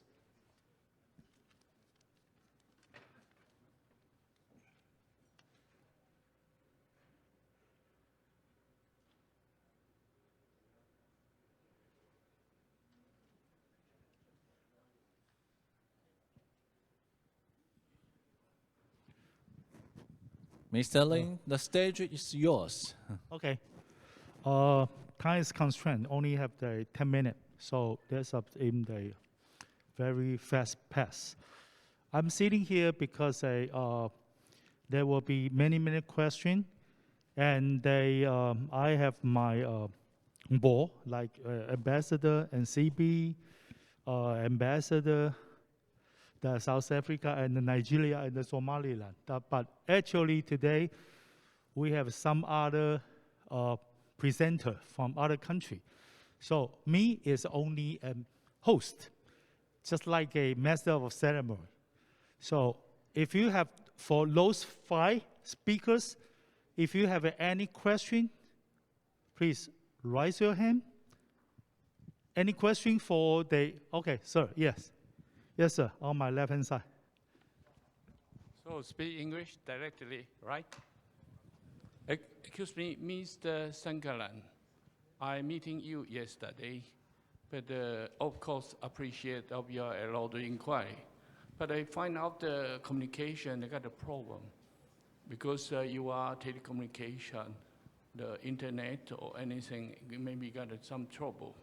So could you give advice if any way we can be easy to communication, because we give you plenty of offer and you're asking many questions. Of course, we are expert. We can solve all the problem. So please show us the way how to reach you by telecommunication as possible. Thank you very much. You got a question? 你可以说大声一点吗？I can hardly hear your question. 因为非洲的频宽很小，所以可以再靠近一点吗？再大声一点。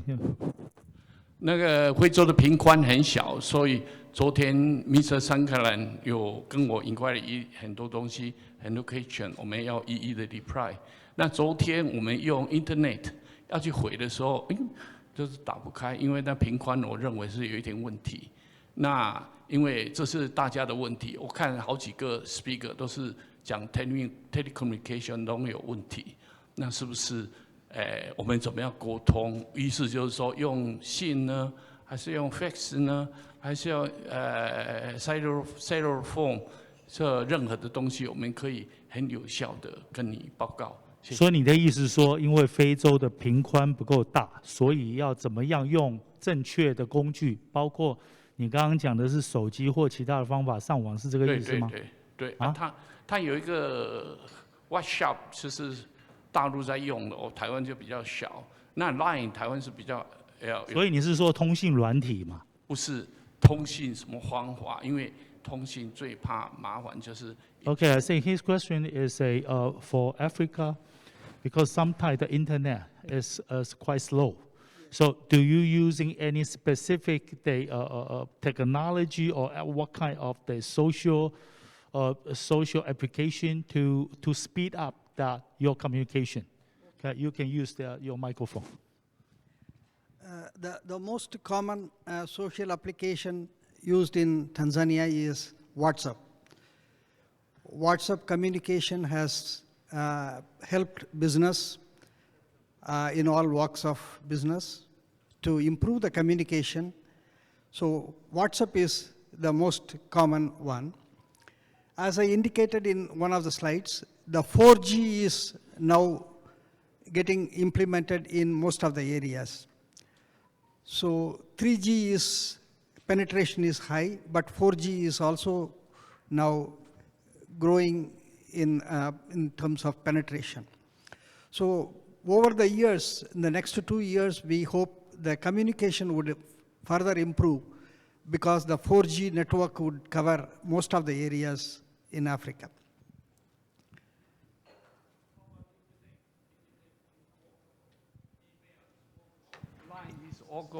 Yes, emails work. Emails are being used mostly from, by all business communities in Africa. Internet availability is also in major cities are covered. Business cities are covered.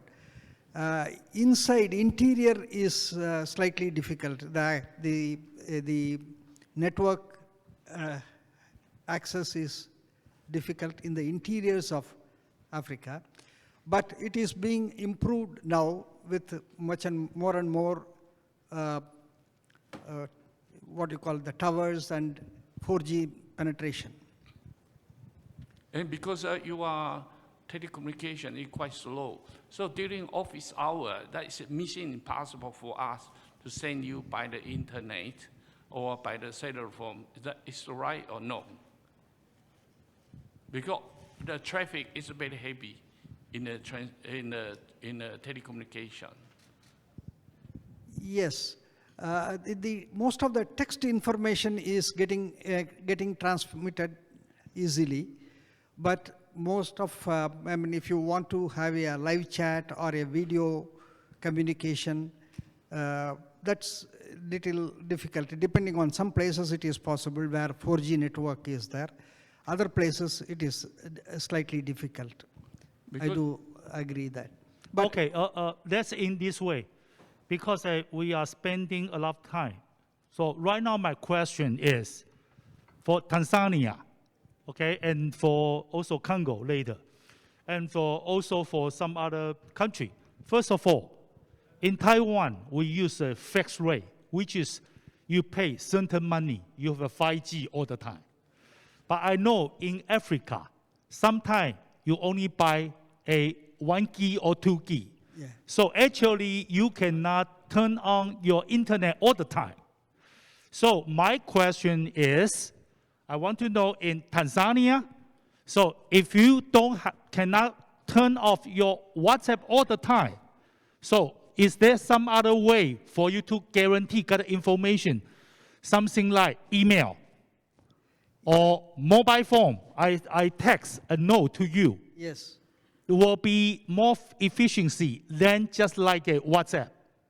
Yes, yes. The mobile phones are working, but internet is not on all the time. That is true. So the gentleman said in Africa, actually in Tanzania, that he is indicate that mobile phone or internet is not turned on all the time. So if you want to send information, that I suggest email, or you can text message Yes. in for your phone. On the phone. On Yes. the phone. How is in Congo, sir? Yes. I thank you. Let me try to tell you the technology. Actual technology in DRC is very perfect. In Congo, we use 4G, 4th generation of internet. That is mean, for business, we can use WhatsApp, email, and then we don't have any problem of communication using internet. So in Congo, In Congo, in DRC. you using 4G.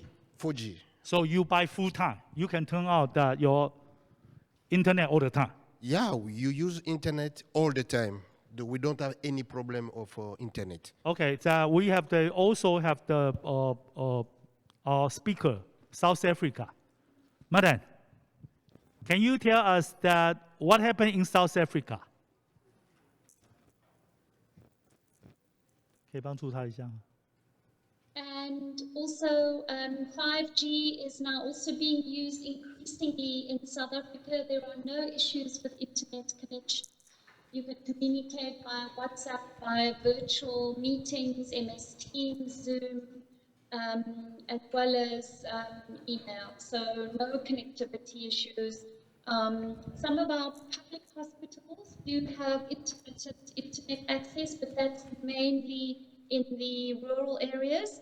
But certainly the private healthcare sector is very technologically advanced, and we are increasing in terms of 5G. Recently, one of our big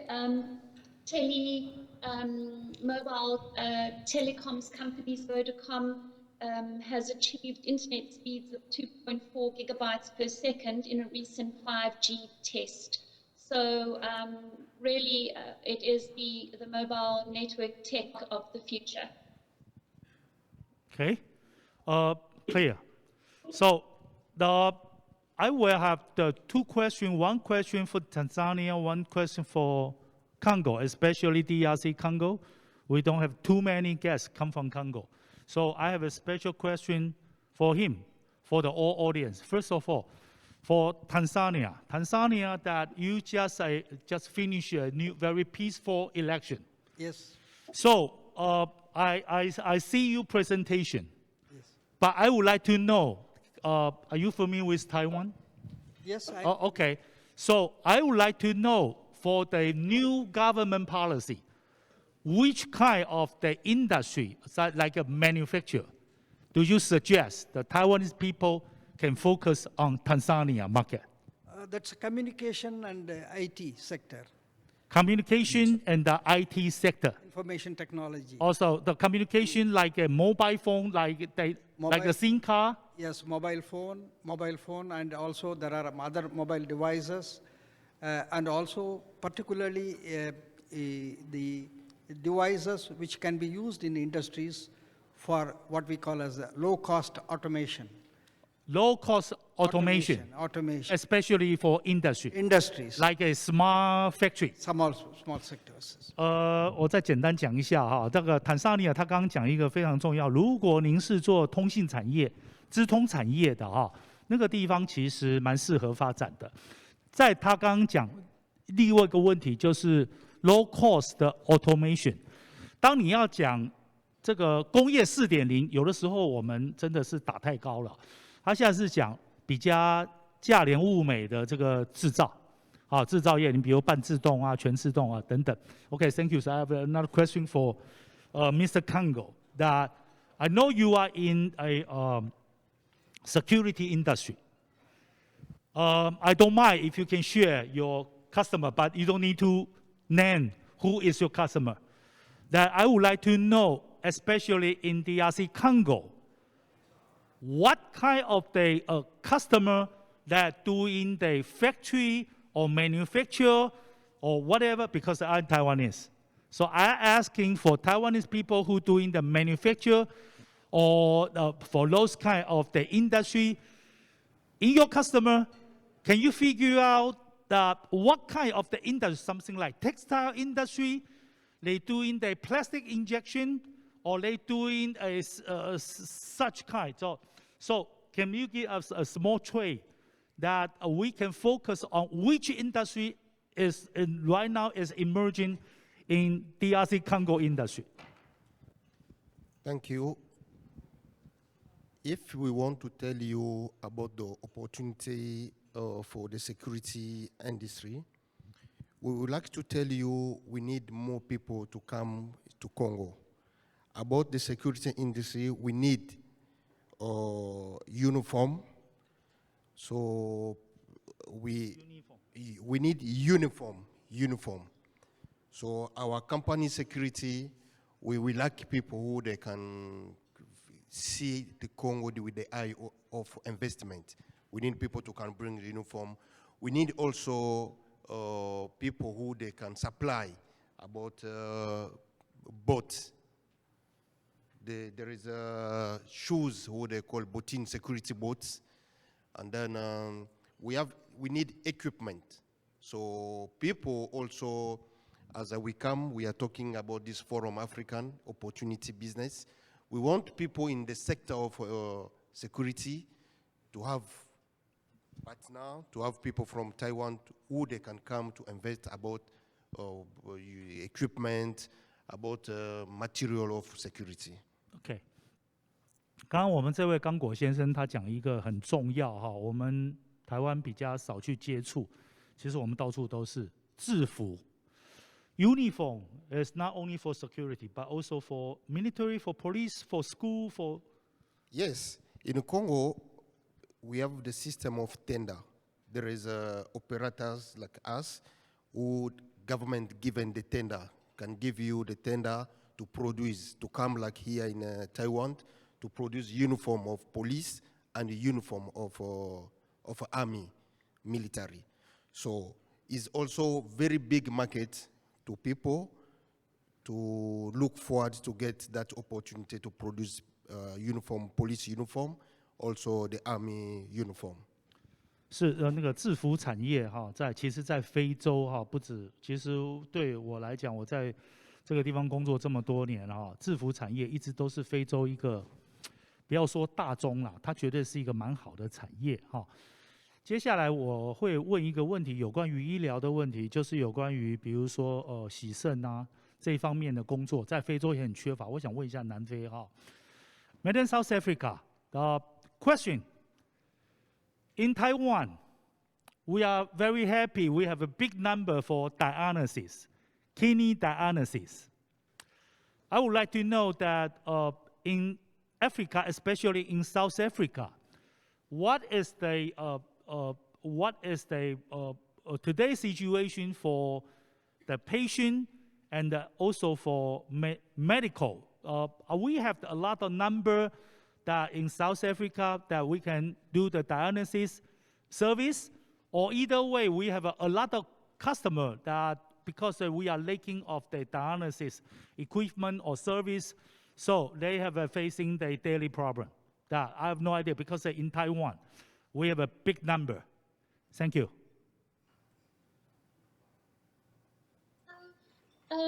Definitely, diabetes and the need for dialysis is on the increase in South Africa. It is one of the lifestyle diseases that we are seeing a notable increase in. In the private sector, in the private healthcare sector, there are some very good dialysis centers, and this is offered to those patients that are on have medical funding. So certainly there is a market for dialysis and for companies that sell those types of equipment, particularly in the private sector. In the public sector, it is less available, however, that's not to say that there are not marketing opportunities, but I would probably focus more on the private sector if you are going to look to invest in that area in South Africa. But it is a growing sector. Remember also that South Africa often acts as a business hub into other African countries. So by investing in South Africa, setting up your own office or partnering with a local medtech company, you are also opening opportunities for you to actually do business in the neighboring African countries. Okay, thank you, Madam. Eswatini? 请问啊，下线了哈。OK， 好，好，连不上来。OK， 好，没关系。OK， so we are about time. Last question. Another one. OK, sir. Yes， 那个中间的那个先生，请你讲话的时候稍微大声一点，因为我们这边回音太大都听不到。Okay, thank you, everyone. We manufacture medical device, and we are looking for developing medical technology industrial park in Africa. Which country would be better? Medical technology industrial park, which are the manufacturers for medical device. And we bring the raw material in there and export to USA. Thank you. So which country would be better for us to invest? Okay, you want to ask for Tanzania, Congo, or whoever? Sounds like a South Africa or Nigeria. That's South Africa. Ambassador Anderson is here, so you can check with him privately. Thank you. Of course, yes. We have a Madan here. Madan, the gentleman is in medical service equipment, medical equipment business. So, do you want to give him any suggestion? Manufacture. Manufacture.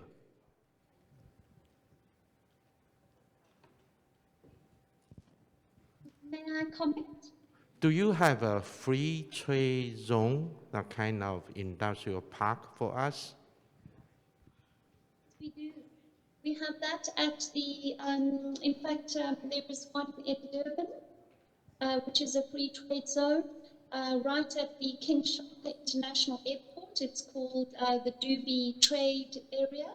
And also there is a big industrial development park that is being considered right next to the OR Tambo International Airport in Johannesburg.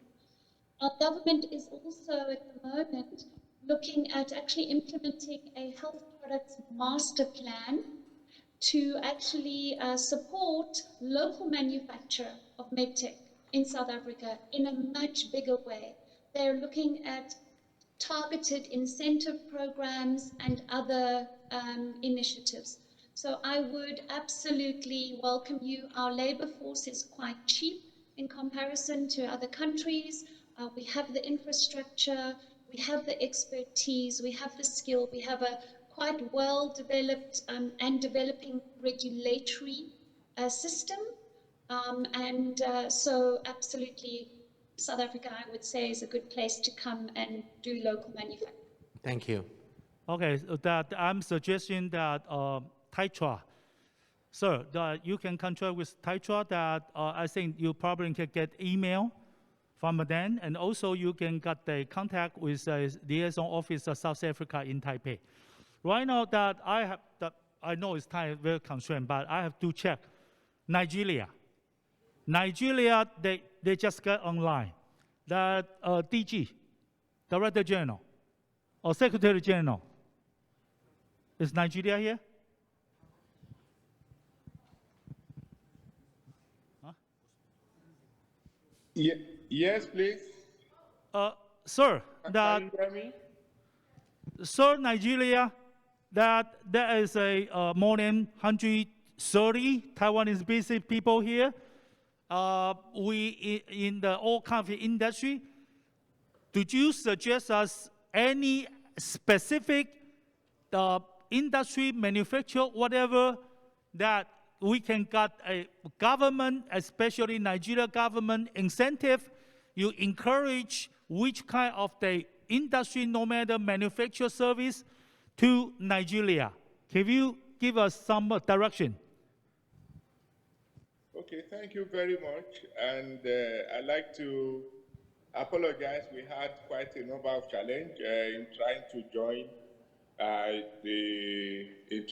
join the conversation. But yes, there are quite a number of incentives that the Nigerian government gives, and it's a sector-wide incentive. We have what is called pioneer status. So if you are coming to Nigeria to invest in any of the 10 sectors that we have, which includes pharmaceuticals, food and beverage, metal products, and quite a number of them which we could make available to you. So there's a sector-wide incentive, which is called pioneer status. So once you are pioneering an investment in a particular area, you are given tax holidays for anywhere between 3 to 5 years.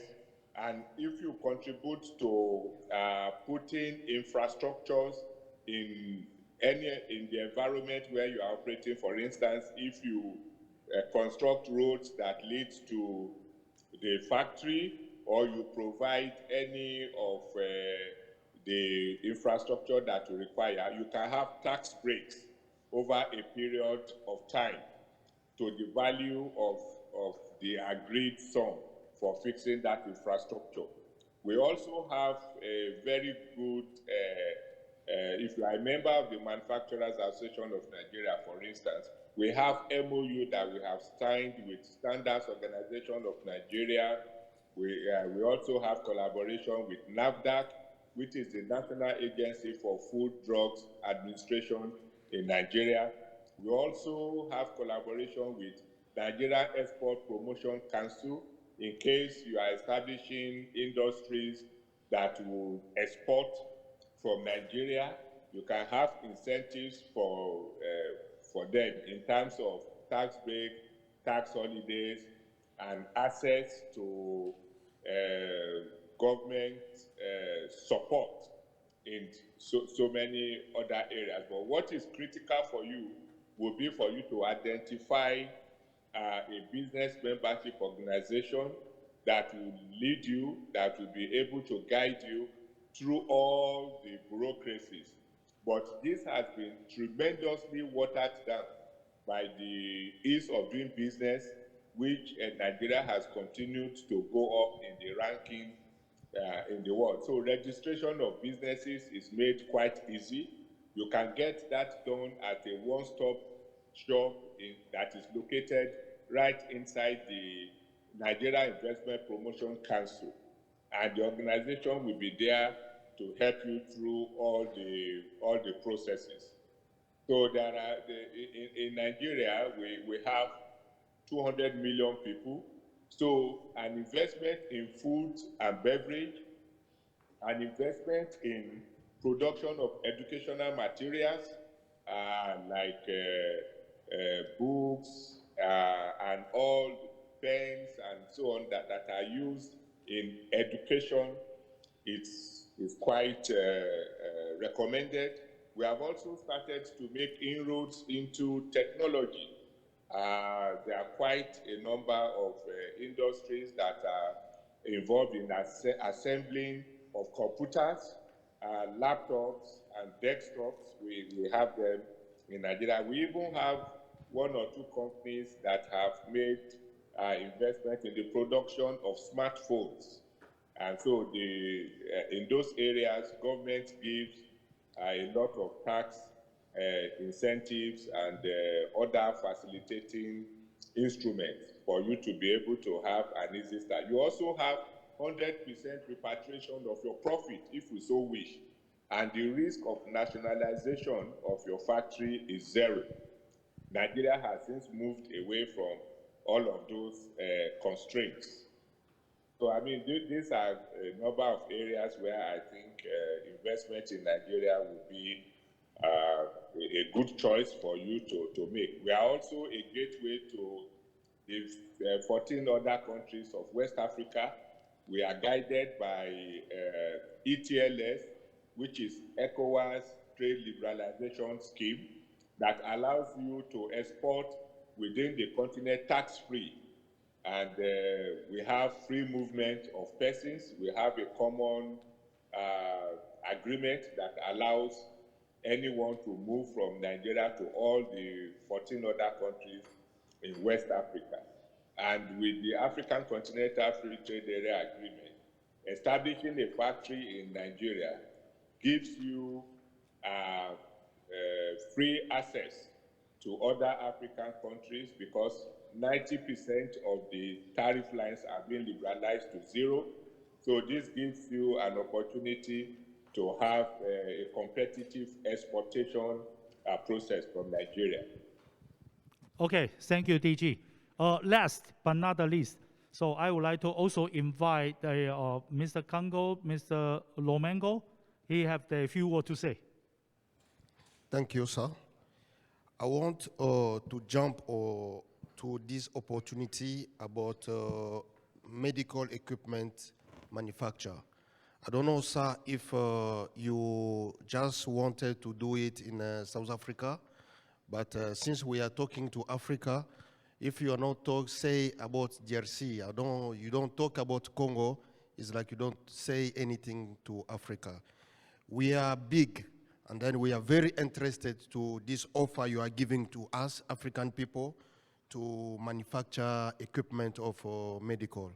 So if you don't mind, we can organize to meet you after here or to get exchange contact and then to try to talk about it. But if you have also question about how medical system of DRC is handling, I'm here, I can answer you. Okay, sir, you can exchange your business card with Lomengo immediately. Okay, any other? Any other? You okay? Yeah, fine. Okay. Thank you very much. If you have any more questions, we have Nigeria here, we have South Africa, we have Somaliland, Eswatini. You can check with me. We also have the TABA, Taiwan African Business Association. The chairperson is here. So I don't mind, you can take a rest time to exchange your business card for more information. 我们今天那个冒险，请问我们今天还有会上线，会有那个回看吗？会可以吗？哈，好，没关系。For those that if you're interested in this today, the section 1, right now section 1, we have another section. So you can go to YT, right? YouTube later. I have no idea any time to process. Okay, I thank you all for the part 1.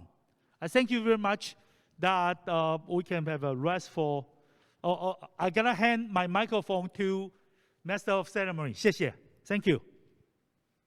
Thank you, ladies and gentlemen, and our distinguished guest and Mr. Lin. Now let's have a tea time break for 15 minutes. Please come back around 4:05. Thank you.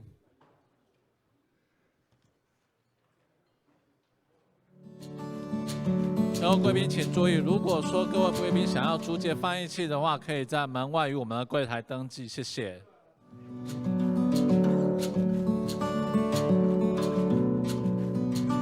各位贵宾。 Can you imagine more than 30 tons of apples just rot? There is nowhere to sell them. This would mean or translate this, the well-being of the farmers, the well-being of the farmers down there. If they can't sell, how could they really grow their, improve their health? It's completely zero. What about if somebody could take up and put up in a small agro-processing factory and turn the apple fruits into the juice that you can sell for the 3 years shelf life? We really need this. We really need that. But not only that, my friend was talking about over there, the avocados, which are precious really fruits all over we know. The list goes and goes and goes and goes long. Agro-processing technology, simple ones that actually really add the value for the value chain maintenance and addition to our agro products can make a very big difference for the well-being of our people. We as a human being all over the globe, we have the responsibility, a basic responsibility where everybody has to make a world a better place to live. And this is what we're here for, so that today we really seek cooperation, we really seek friendship, we really seek whatever we can do together for the well-being of the economies of the world. Having said that, be it transport and logistics, be it technology, be it manufacturing, like I said, all these are welcome. We are still the agro-economy dependent. There are quite a number of products, of agro-products, that are heavily being grown there. And in organic form, let me say, I warmly welcome you on behalf of my President of the United Republic of Tanzania, me being a president of the chamber. I warmly welcome all the interested investors that would like to come and invest in Tanzania. We welcome you. We are there. We shall receive you with all possible negotiable best terms that can really assure you of your return, be it on finance, be it on whatever technology. With those few remarks, thank you very much, and I say, asante sana to hear me. Asante would mean thank you very much. That is the first word when you get into the streets of Dar es Salaam. People will tell you 2 words. Karibu means welcome. Asante means thank you. Thank you very much. Sheshe dosha. Thank you, Mr. Koi. Now we would like to invite Mr. Ali Brusser, Head of Enterprise Solution, Tescom Group, to give us a speech on transforming Somaliland toward 5G.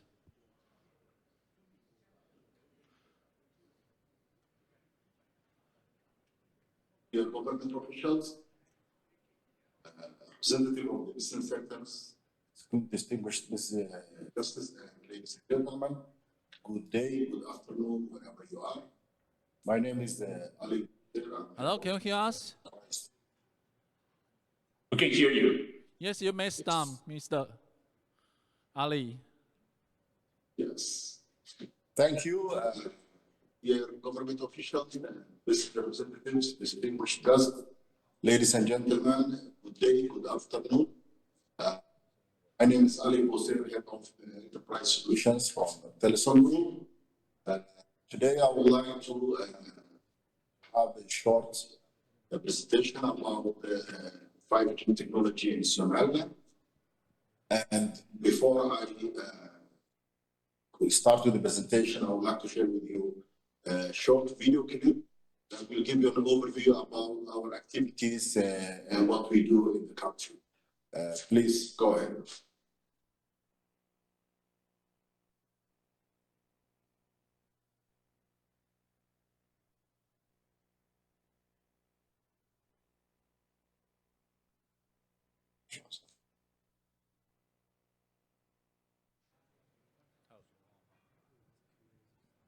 Hello.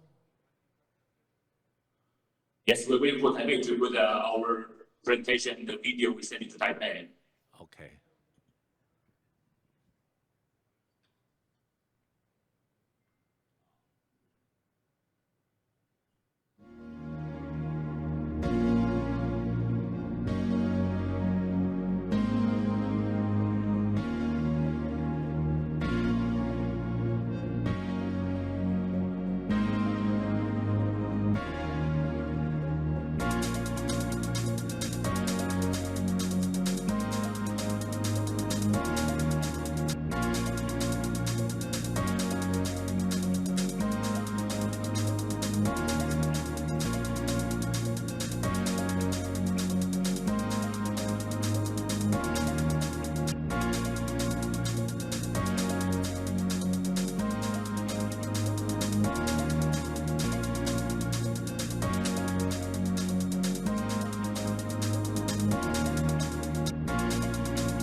So we're waiting for Taipei to put the presentation to be on the screen, so our presenter could really give a certain presentation.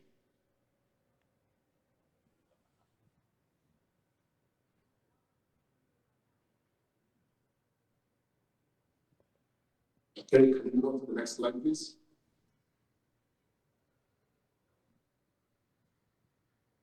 Next. So I will go through where we started from. Our company was established in 2002. We mainly start with the 2G technology, especially focusing on voice services. In 2007, we added GPRS so that people can have data communication. And then in 2011, we have rolled out a 3G network because there was a demand for connectivity, mobile broadband, as well as smartphones were coming up. And after four years in 2015, demand for the data communication was even higher, and people wanted to have more advanced and more speed internet. So we have rolled out the 4G in 2015. So if you look at the technological roadmap, you will see that there's a trend of 4 years of technology upgrade. So in 2007, we have done the GPRS, then after 4 years, the 3G, after 4 years, 4G. So if we keep on that trend of 4 years technological upgrade, today is already 7 years, and you might ask why it's not a 4 year trend. If we take out the pandemic years from that, from 2020, 21, 22, so that's 3 years out of 7 would be 4 years. So we are still on the trend of upgrading new technology every 4 years. So soon will be a new technology announced for this year, and I will talk about that later on. Next, please. Since our establishment, we have been expanding our network, trying to cover as much as we can in the whole country. Today, we have reached a 95% network coverage, meaning that you will not find a populated area in Somaliland where there is no connectivity for telephone in that area. So this will give us doors for connecting more people, providing our services to more people. And this will also prevent the digital divide, and we will have a digital inclusion for everyone. Next, please. And about our business, since we have been in business for 2 decades, now we have become a group of companies, and the reason for that is to enhance and transform individuals' life in Somaliland. So we focus on basic necessities, what are people now looking for. So we established a company called Somgas, mainly focusing on LPG gas for households, for hotel industries, for restaurants. So that will have a clean environment. We'll also stop cutting trees, and people are now moving from using charcoal to LPG gas. And for that reason, that we have really had impact on people's daily life and also lifestyle as well. Then we established a company called Dar es Salaam, which is a banking service. We provide financial service, financial inclusion for those people who are not able to have bank accounts. And also we do investment, microfinances, and to boost also Somaliland business as well. And then after that, we established a company called Telesom Electric Company, which provides electricity to households, to industries. So it's an energy company. And today, we also follow the Millennium Goals, Millennium Development Goals. So our tech company has almost 40% of its energy coming from solar system.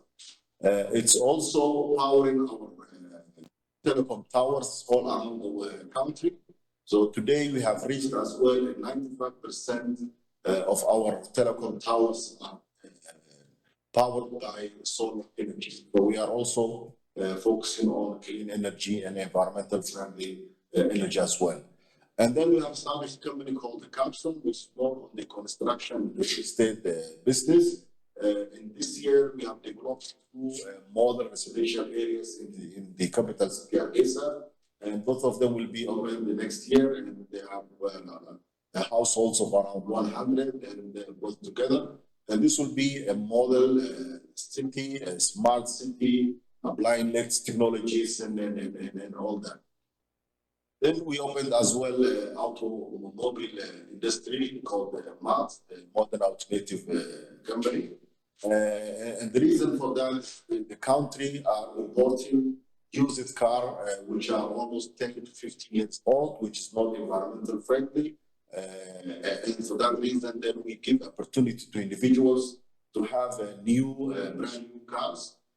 So for that reason, then we established a dealership network agreement, and we have 2 international brands now, that dealership agreement with them, and our individuals and customers are now enjoying those brand new cars in the country. And then the Way company, which is mainly focusing on transportation and logistics. This is the largest company of transportation in the country, almost 95% of market share. We provide taxi services, for example, all around the city, and this has transformed the people's life as well as socio-economical impact. And now the way people move, the way people do business, everything has been really an impact on having this 24/7 transportation services. And the 2 remaining great boxes are new establishments. We recently announced 2 new companies, the oil and gas company, which is mainly focusing on the oil and gas sector, and also Telson Foundation, which will mainly be focusing on humanitarian activities and also sustainable humanitarian projects as well. So I was giving you an idea about this group of companies just to let you know that we are looking for partnership through all these different sectors, and we are open to working with anyone interested in these different areas, whether it's telecommunication, energy, LPG, gas, oil. So we are good with that. Next slide, please.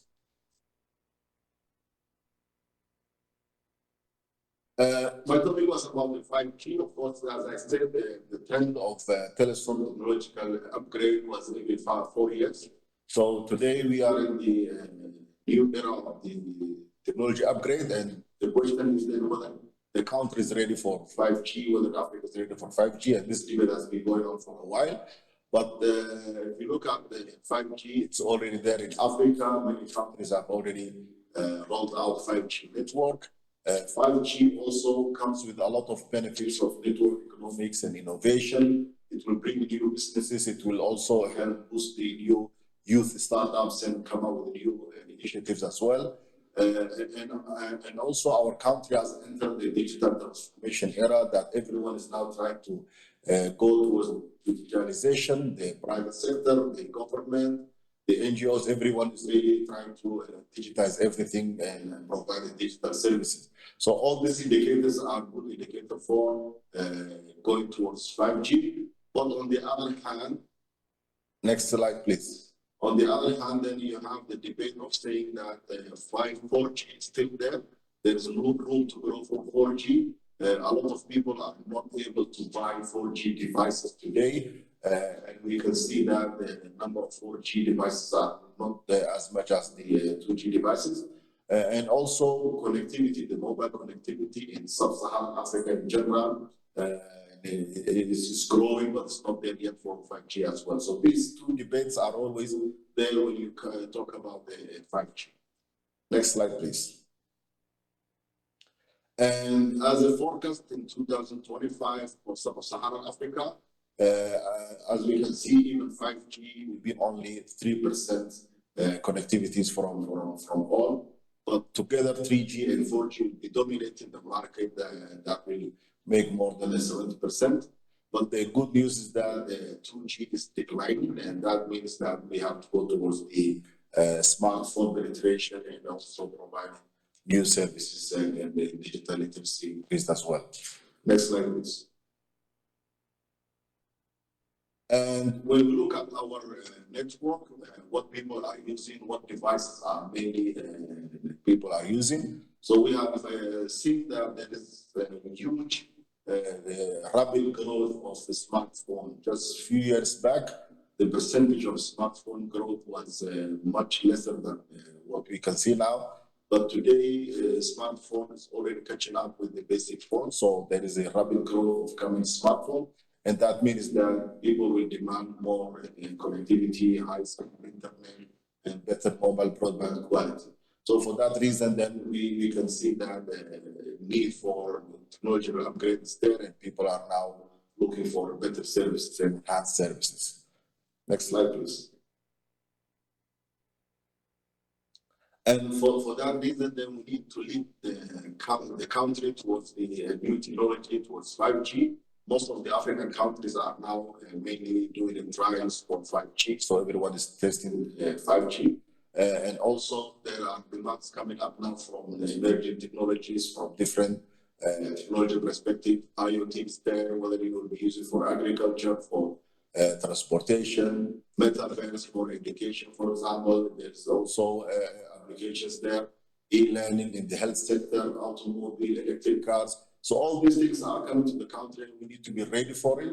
And 5G network has to be there as well. So we can't just wait for people to get 5G devices, but also those demands and services are already there, and people are waiting for upgrading themselves to utilize those type of services. And for that reason, then we have decided to go for 5G, same as many other countries in Africa. So we want to upgrade the flagship of East Africa 5G network. So we have announced to start soon a 5G network in Somaliland. Next slide, please. And as you can see, we have already announced this advertisement. And soon we will be rolling out in the capital city a 5G network so that we can prepare ourselves as a company to be ready for 5G network, and also make all those services available for our people in our country as well. Thank you very much. Thanks to Mr. Bosir. Now we would like to invite Ms. Annie Cho, Managing Director of Greenway Limited Rwanda, to share with us the tips to survive and thrive in doing business in Rwanda. Please welcome Ms. Cho.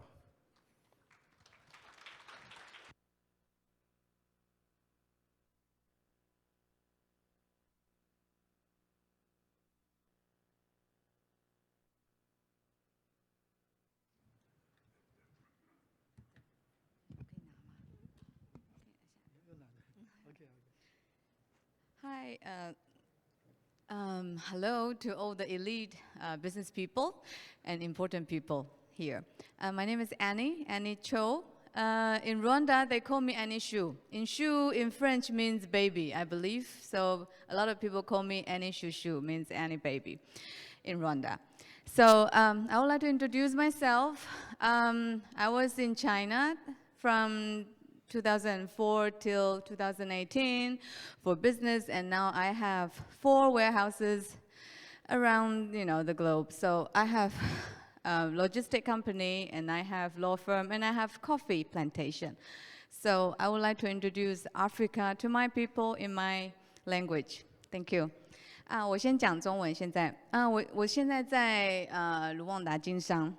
早期04年到18年我在中国，那现在海运方面我有4个就世界各个小角落，我有4个仓库能够去做运输这一些。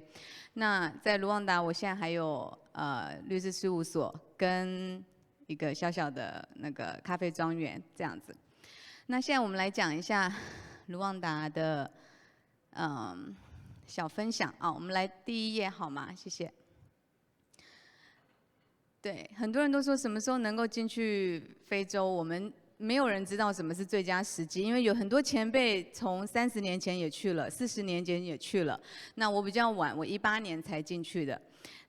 像卢安达位于东非，它是一个很小很小的一个国家，非常小。那大家都叫它非洲小新加坡。为什么呢？因为它很干净，非常干净，人民也非常善良。那当然了，28年前发生了这个很不幸的这个种族大屠杀，所以这个国家一直在努力在恢复他们的经历，所以现在政府呢全力在强化国家的数位化经济。所以如果你在想说你有电子产品，你有什么做零件。我个人建议，如果你要去卢旺达去做数位化的话，可以做管理的那个叫什么 POS 机的管理那种后台的系统，因为这样才会让政府去聘用你所有的系统，因为他们国家是很统一的。如果你要开任何商业行为，或是你要开公司，他们会要求你要开 EBM， 就是当地的发票系统，所以也是要跟政府去把那个系统 download 到你的电脑里面，而去开发票这样子。那再来食物方面好了，卢旺达其实是一个农业大国，农业小国，但是它有输出很多农产品到刚果去。刚果其实还蛮仰赖卢旺达，尤其是勾马。刚果有两个那个关口叫勾马跟布卡夫，他们都是他们都是从海运的关口吧，应该这样讲。坦桑尼亚或是蒙巴萨运输的所有的那个 logistic 运输的那些柜子，都会从刚果跟布卡夫进去，这样子。然后再来就是说，卢旺达它非常需要packaging， 就是包装的系统。如果你刚好有做这一行，我是觉得蛮实用的，应该马上就可以有生意了，因为当地非常需要，他们需要很多。但是卢旺达禁止塑料，应该这样讲，如果你要进口任何跟塑料东西有关的，你的税金会非常高。那衣服方面呢，我今天就特地穿来了，就比较适合卢旺达当地你去销售的或是制造的那个服装。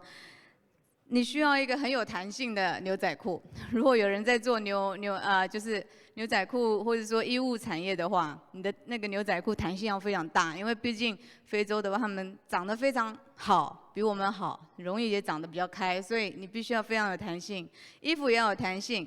那再来就是他们的那个运动鞋，他们非常喜欢穿运动鞋，拖鞋倒还好。其实那边已经有了一个中国公司开一个就是塑料的那种拖鞋厂。是很便宜的，但是好像也还好生意。那住方面的话呢，卢安达它非常漂亮，所以现在政府在整合首都基加利，能够说把贫民窟变成就是高级的住宅区。那现在如果谁手上有做国宅的资源呐，或是那个经验的话，其实可以去跟政府标案，是标的，一定标得到的。那食衣住行方面的，现在卢旺达的那个汽车进口税是很高的。比方说，你一台 Toyota RAV4 进口，你可能跟人家买是13000、16000美金，可是你缴那个牌照税，就可能就是要9800美金，所以将近1万块的牌照税。所以现在政府就推动绿能，在基加利盖了4个 power station。如果你进口就是纯的hybrid 或者说纯的那个电子车，你的汽车牌照税只要250块美金就可以了。这样，那现在接下来就是说我想要帮卢安达宣传一下，就是说为什么这个小小的国家可以得到这么多外国人跟非洲其他国家的人青睐。它很小，但是它非常安全。你在路上的时候，每40公尺就有一个军官拿着枪，但是那个其实你看起来很恐怖，但是我觉得看久了你就会觉得我好心安，因为我门外就有军人拿着枪保护着我们。那再加上说像肯亚跟坦桑尼亚，他们如果有比较富裕的人家，他们往往希望把孩子、家人放到卢安达来，所以卢安达的房地产做得非常好，也很多酒店式公寓也做得非常好，所以卢安达是一个很适合就是把钱放在那里去投资的一个国家。然后政府也有做很多的优惠，比方说任何产品你是做 Made in Rwanda 的话呢，你的原材料从不管哪一个国家进来，全部就是免税，所以就会让很多的进口商跟当地的那个制造业得到很大的优惠。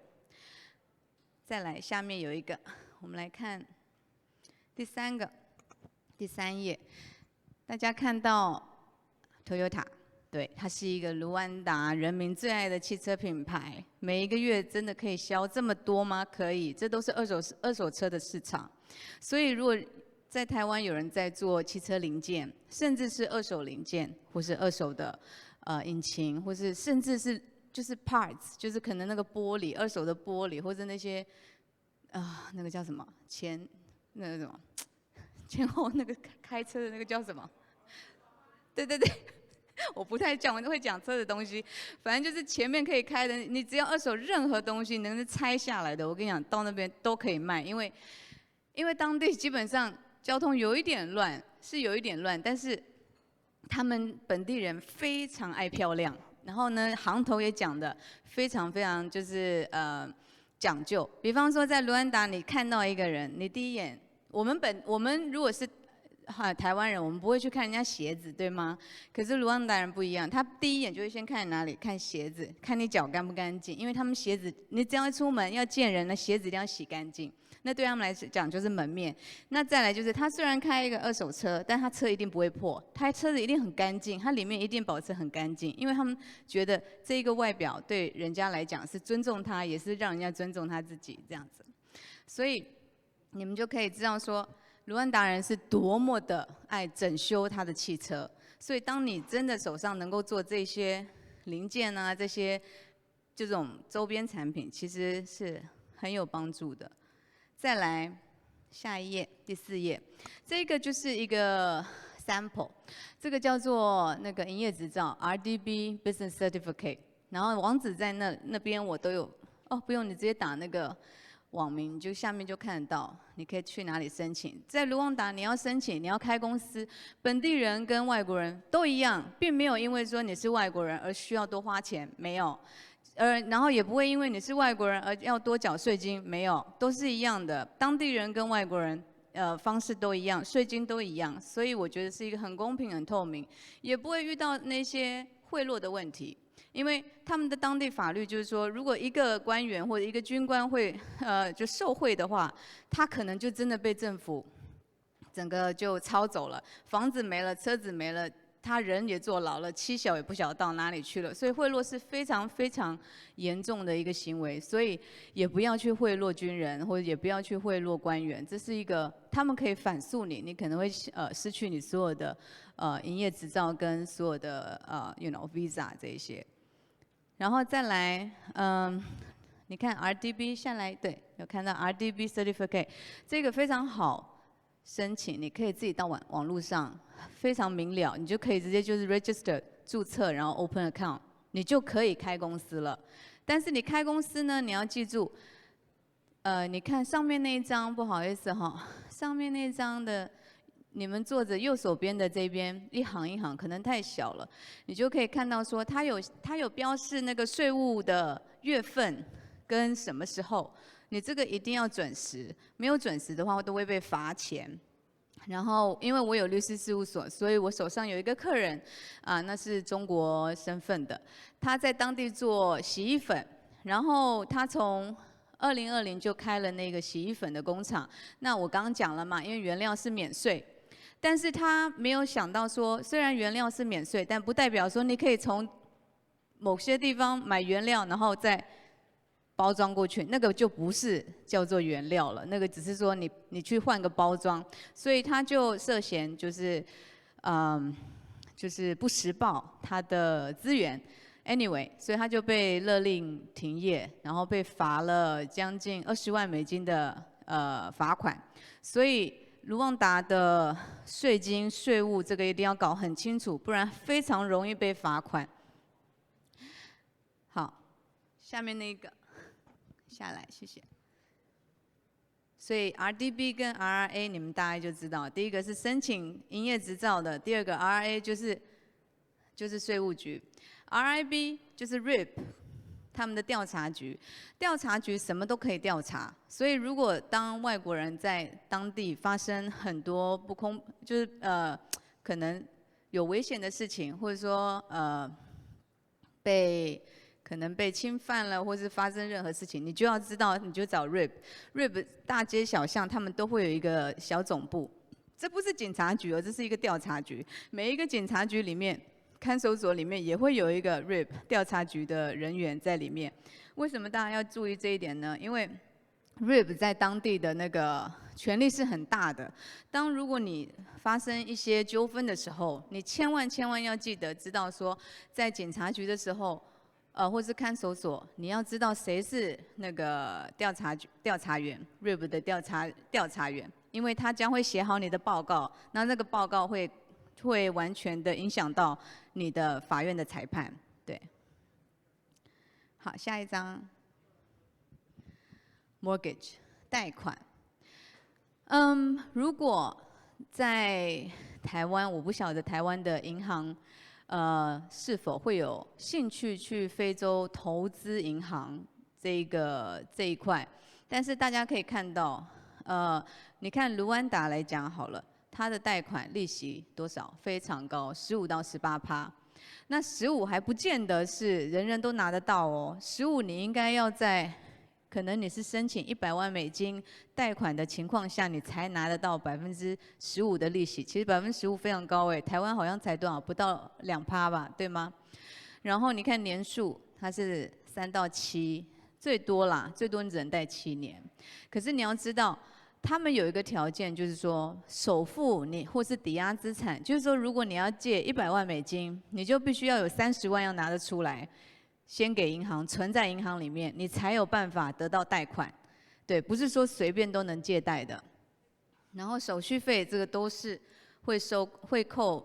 再来下面就是它有一个使付费用，前面6个月是免利息，但是不代表没有那个就是本金，就是那种月付款。月付款每个月就是说前面6个月。那个月付款一定要付，只是没有放利息。6个月后，它就会开始算利息，这样子。再来，下面最后一张。好，我之所以会到卢安达，是因为我的先生是卢安达人啊，我们在18年的时候认识，所以我就到了那里。那因为我的经商的经验还算蛮丰富的，所以当我在看卢安达的经济这个结构的时候，其实让我想到，其实就像我们小时候，好像可能30几年前的台湾，非常的简单，然后经济架构也很容易，商业的一些要求其实也不高。所以如果有兴趣到非洲的话，我觉得卢安达是一个非常好的一个 how to say 一个开口，对吗？应该这样讲，开头，它是一个非常明了的一个地方，很多东西都在网上数位化，政府任何通知也都是数位化的，所以不用担心说你找不到门路，找不到谁去问任何的那个消息，这样。谢谢大家。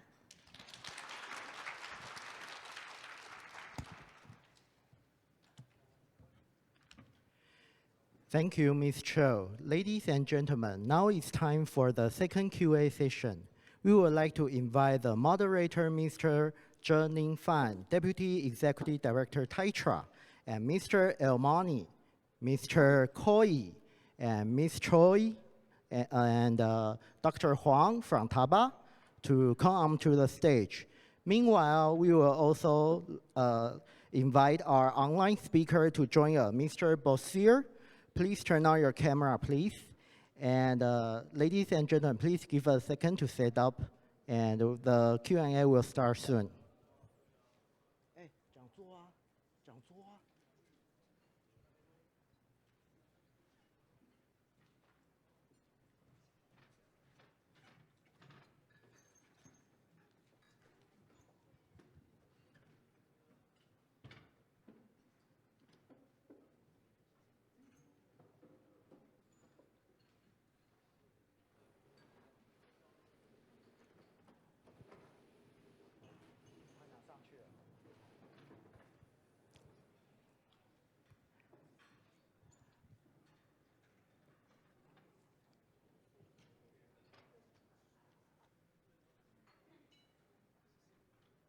Okay, now we would like to invite our speakers and our moderator to come to the stage. Thank you.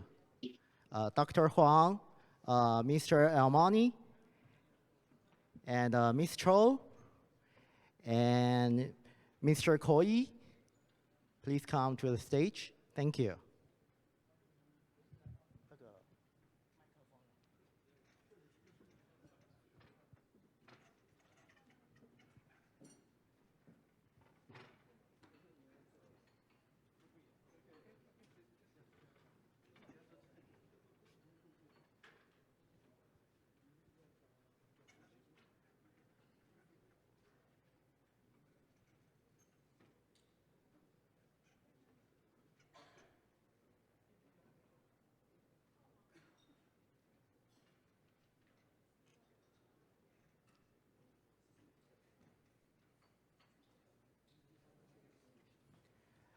好，各位与会贵宾，那我们第2场的 Q&A 我们有准备翻译人员，所以若是您觉得用中文发问比较方便的话，您也可以用中文来做提问的动作，谢谢。Okay, so now the stage is yours, Deputy Director Fan. 来，有请我们反复座，谢谢。Okay, first of all, I would like to echo President Koi's. He said seeing is believing. So next year, TAITRA will organize more than 3 delegations to visit Africa. I think we can meet each other very soon. Okay, so we start the Q&A session. 等一下哈，对不起，等一下哈，我们各位哈，你可以用中文提问啊。然后我们有这个现场都有翻译哈，然后我们还有刚刚增加一位这个美丽的这个小姐哈，她会把各位的这个就是双向的这个翻译。好，那不晓得各位有没有什么问题？好，请说，你要用中文、英文都可以。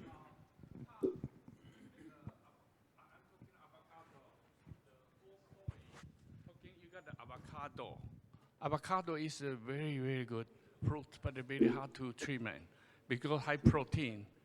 So I think we can help you to process avocado for the cosmetic oil.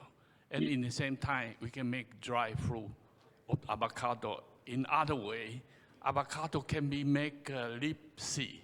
That means enzyme. I think it's a biotech. We think this one is a very, very good item. You give me the product material, then I give you a total solution. We give you the production line. I meet you yesterday in last moment. You got no business card, only writing of your telephone. And I give you my business card. So will you please make me the communication with you is possible. Thank you very much.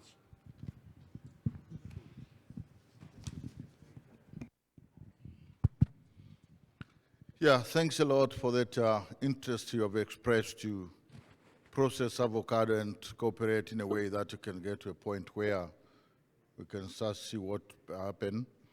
I warmly welcome you and reiterate that we are ready to assist, but avocado, like you said, is very promising and quite really profitable at the moment. It has a lot of functions and most of people use it, so you're most welcome. We are here ready to give you more information and exchange as much as possible so that we can get to a point where we can start business. Thank you very much. 好，那个现场还有没有什么问题？大家这个，哎，请说。大家用中文、英文都可以哈。那个他们都有带翻译器。I have a question for Mr. Al Romi, the Managing Director of the Triple M Group. You're talking about the sustainable green energy market, which is also the solar energy market. And often we know that the solar market is for typically for a large-scale business. But how, as a small or middle enterprise firm or company in Taiwan can get into the door of the solar panel market in Africa, or particularly in Egypt market.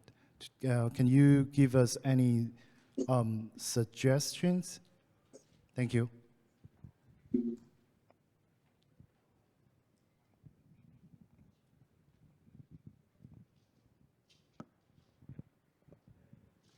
Yes, okay. I'm happy to ask me because I hope to have a cooperation with several companies.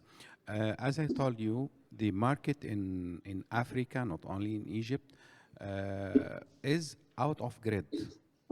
So the systems that needed is off-grid systems, like solar pump. I think in Egypt, for example, the most consumer for the solar pump in Egypt, and also all the countries of Africa, and also the off-grid systems for the isolated areas, because we are working hard nowadays for the agriculture in the desert. So we need a lot of systems for the houses and for the solar pump and for the pivots for the irrigation systems. I saw here some refrigerators that are working DC. So I hope to see this DC tools because it's needed urgently for this area. We have a lot of products can be used in these areas, because if you work on the grid now, the work becomes little. It's only for political projects, for mega scale projects, but still till now we have a lot of farmers out of the grid, and they need off-grid systems like solar pump and how to use it for his house.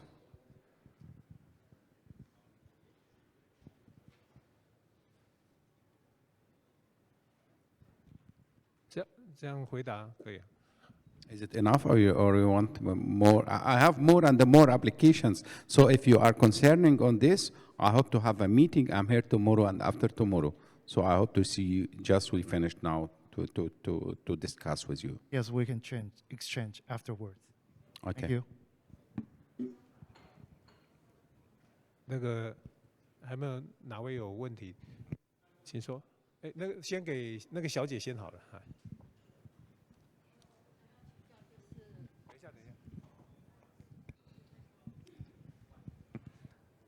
我想要请问，就是在非洲哦，我们知道它应该有热带雨林啊，还有很多农业尚未开发。那我公司呢，是做那个台湾芳香植物的那个蒸馏厂。那我们拥有台湾、中国、美国的花名专利原料哦，都是天然芳香植物。 那我想要请教，就是在非洲呢，有没有就是天然原物料，譬如芳香植物，比如说像没药精油啊，还有食品里面，比如说那个蜂蜜啊等等。那现在呢，因为疫情的关系哦，现在其实这个都不知道什么时候会消失。那我们拥有非常好的天然原物料。 那这个是天然的东西，那就是我们应该向大自然学习。那我今天在听的哈，好像都没有这一方面，有这一方面相关的那个方向。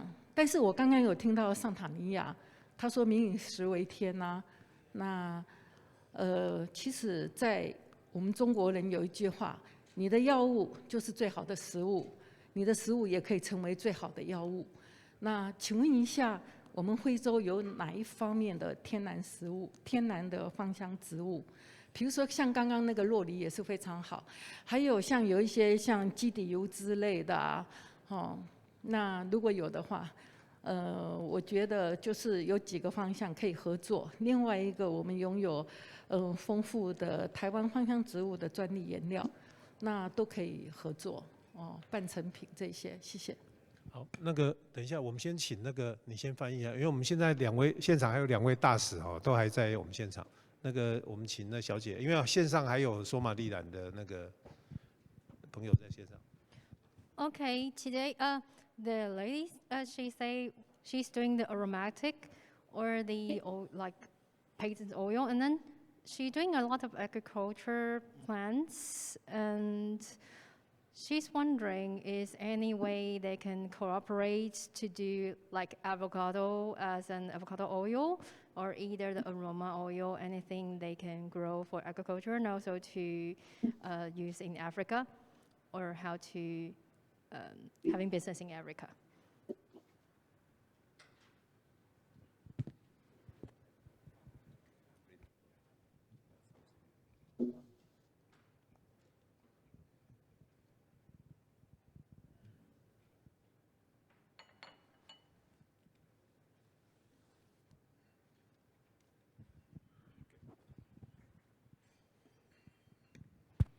Yeah, thanks a lot for your question and regarding actually the raw material that could probably use in the supplement when it comes to the food security. But I agree with you that when we talk of food, agro-processing issues equally can be used as a supplement to the health pathology issues. In Africa, that can be very well grown. That can be very well grown, and it's only that we lack that alternative medicine knowledge, which actually being applied much, particularly in the areas, in Asia, Chinese and Taiwanese here. We shall be very glad really to welcome you, and we could see what we can do, but otherwise, it can be grown. We have quite a lot of places that still experience very natural areas that such medicines or plants can be grown and then can be applied as an alternative to the medicine. The need is very, very, very big there in the sense that in Tanzania today, we still import our medical requirements, be it equipment, be it supplies, between 90 to 95. We import from outside. You can see how big is the market. So anybody who actually would be willing to put up a manufacturing, whether through the alternative medicine, like you say, or directly industrial medicines, is most welcome. And these data are very, very, very, very latest data of just only last year. So you're right, and you're most welcome. Maybe I can say that I'm ready to spend some few minutes after the meeting so that we can really educate ourselves better and see the way forward, and to make sure that this meeting comes up with a result, which actually is your intention, is my interest too, like my friend P over there. Thank you. Thank you. Nature is the best doctor. I hope we can 有合作。Okay, 谢谢。 Yeah. Your question is very good, and I think we have a lot of opportunities we can start, because we have a lot of oils and we can extract, but you will add how to use a product. Its price is very, very cheap.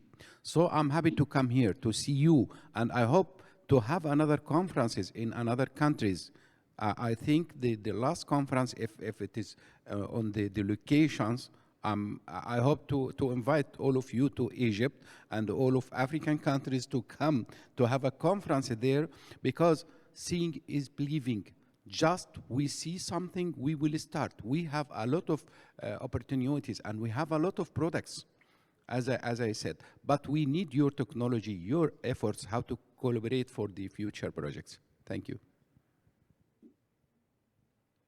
我想请问一下，那个埃及它是也是用那个 natural materials 的来蒸馏嘛？因为之前我们有去埃及，朋友有去埃及旅游，但是他买回来的精油花节是化工合成的，所以我们需要的是真正的天然的植物，而不是那个我们需要的就是不是经过那个化工合成的东西。所以在惠州啊，还是那个，因为我相信说还有很多未开发的，所以我们在寻找天然资源。谢谢。Yeah, okay. We have all of these oils in Egypt, and I think the price is very, very low. But I'm not specialized in this point. But if you come to Egypt, I'm inviting you. I'll pick up you from the airport to see these opportunities, how to deal with the confident companies and farmers to get it. I hope your technology and my material, how to make a win-win situation. So you are welcome to Egypt at any time, and I'm ready to make a conference call with you or a meetings today or tomorrow. Thank you.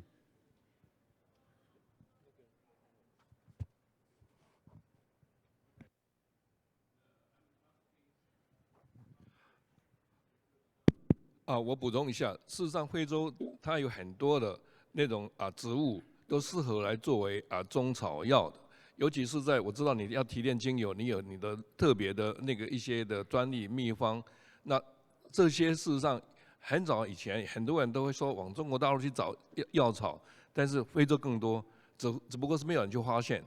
那如果你有兴趣的话，除了说跟我们的非洲客人联络我以外呢，我也欢迎你加入我们台湾非洲经贸协会。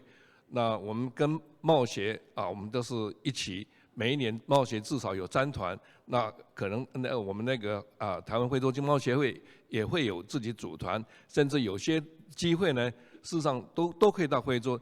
那你去非洲就是说你要亲身去体验就像他讲的seeing is believing。那你一定要实地到非洲之后，你想做什么，你才知道说你要什么东西。那否则的话，一些都是只有空谈。谢谢。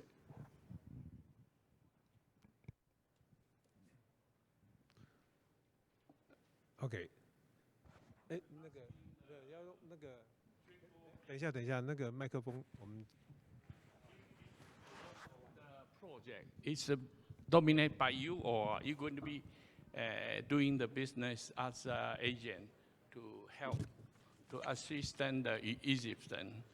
That is meaning question. I'm number one. Like your oil, all the oil you have is a very high grade one. Of course, they can be the upgrade, but they're already very good for the consuming market. In Asia, that is very good market. And you're talking the bio, like waste, recycle, something like Taiwan is very, very experienced. So we can sit down and talk. The marble, that one is very simple, the machining and how to finish. We all use by the machine automation. So I don't think, and the water desalinate, that's that the reverse osmosis, but because the heavy loading, the membrane going to dead immediately. So we have the pre-treatment. I think the Israel, they use that one because NaCl is very hard to deal. So you try to make that sediment. If how to say that, condensation, they're going to be sunk because gravity is different. So you have multiple process, not only single process. It's going to be upgrade, but you have also the R&D person. Not everything come from other country. That's not fair. We doing R&D, but you enjoy. And biomass, biogas, like Africa is shortage of the fertilizer very much. But waste, when we born in Taiwan, everybody had to do the compost. So fertilizer, organic fertilizer everywhere. So the cultivated land, the soil is activated every year. Not like African, just use a chemical. Chemical going to dead. Thank you very much. So would you please give me the time to talk with you? Thank you very much. Thank you for all your questions, and I'm happy to hear more and more from you. So I hope to have a meeting with you. I have already R&D center in Egypt. So this center is a farm that is working by wind, solar, biogas, and now I'm preparing for green hydrogen unit. And my agriculture is organic, because I'm depends on the fish waste and the animal waste.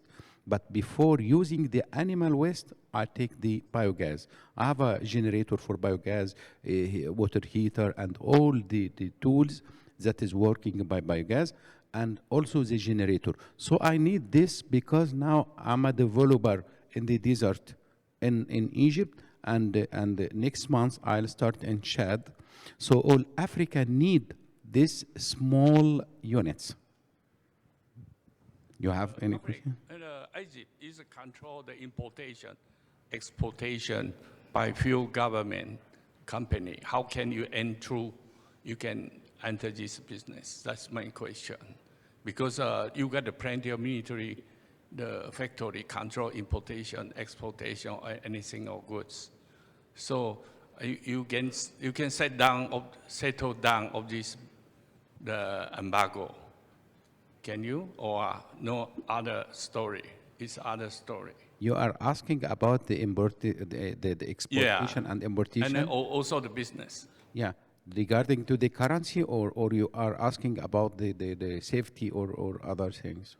Egypt, because I got Egypt friend, they're talking control by government, but now they're going to release because the government is functional no.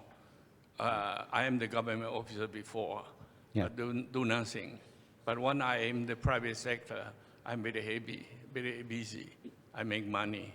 That's a different government to the private sector. Thank you very much. Okay. No, don't worry regarding to this point, because we already make this for 4 months before, and now I think everything is good because I'm exporting something from all the countries from Europe and China and from here. Now, no problem for the importing, and also I have some exports. Sometimes the government related, you must have export to have your money or your currency to use it for import.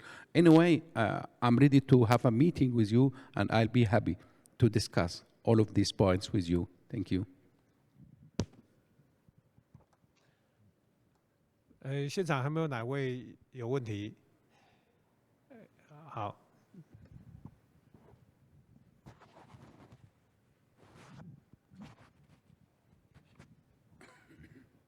我想要请问一下处长，是处长吗？对啊，是，就是因为我也是第一次了解到非洲市场这个东西哈，那就是说在现今的这个非洲外贸开放的情况之下，还有哪一些东西他们是？如果以买家的立场，它是课予高关税的情况，就好像是那个日本清酒，如果要进入台湾的话，因为台湾本身也有做米酒，所以它是课高关税。又或者是像如果台湾要出口这个橡胶原料，好比说氧化锌这个东西进入马来西亚市场的话，因为它要保护马来西亚当地的产业，所以氧化锌这个品项是要被课予那个30% 的进口税。那在非洲的国家也有这种被赋予这个高税负的商品吗？谢谢。那个，你这个问题哈，这个很重要了哈。那因为非洲很多国家，那每个国家它的关税哈，这个当然不同的产品有不同的关税。那这些我们可以提供，可以给你参考哈，就是说看哪些是什么产品，然后它的关税大概是多少。那这个问题啊，我们是不是先请我们这个，你也可以回答一下好。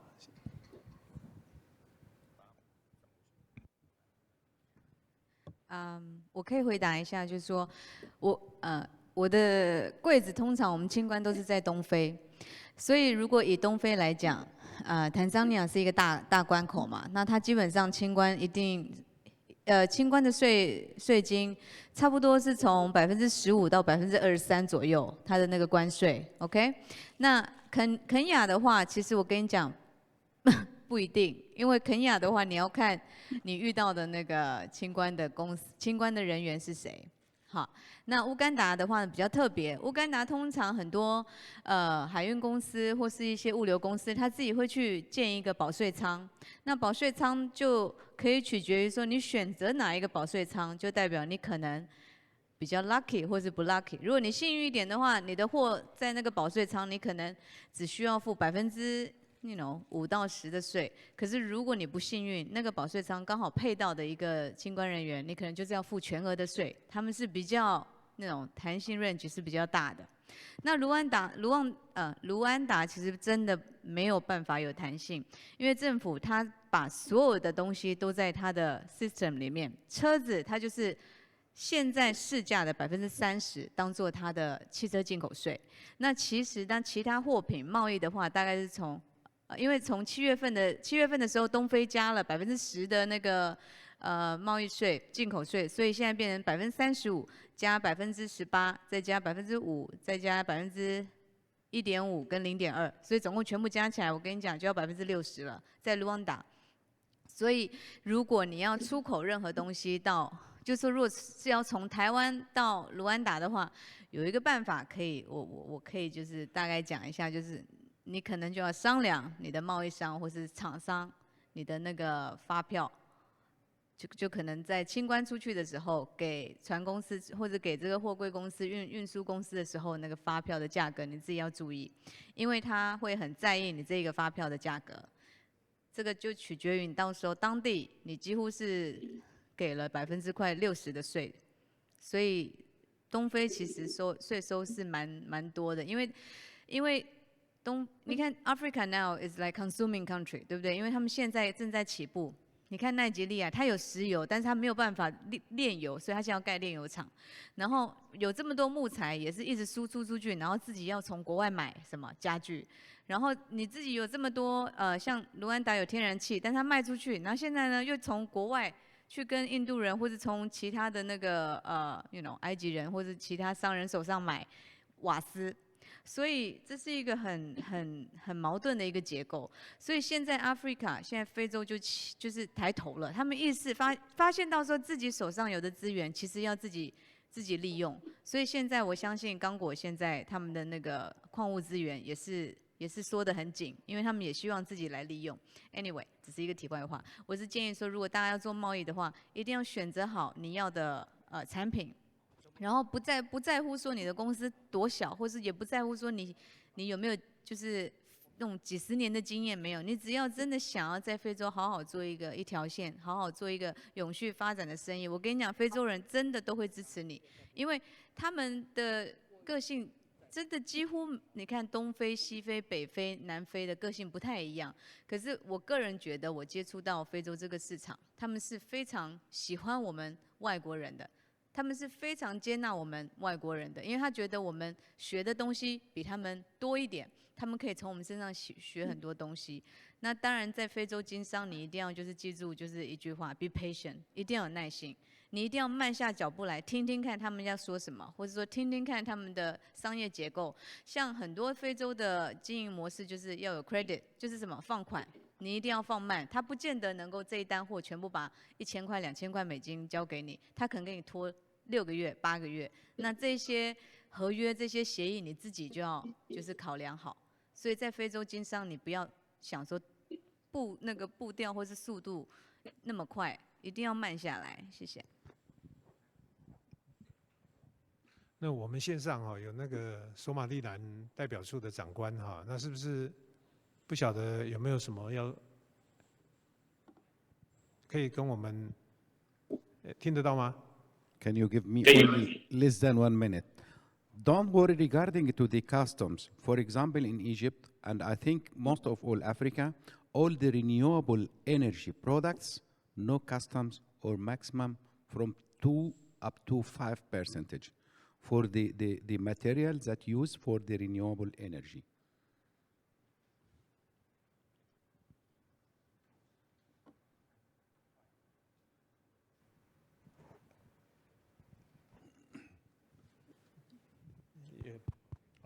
I have a further question. I'm sorry.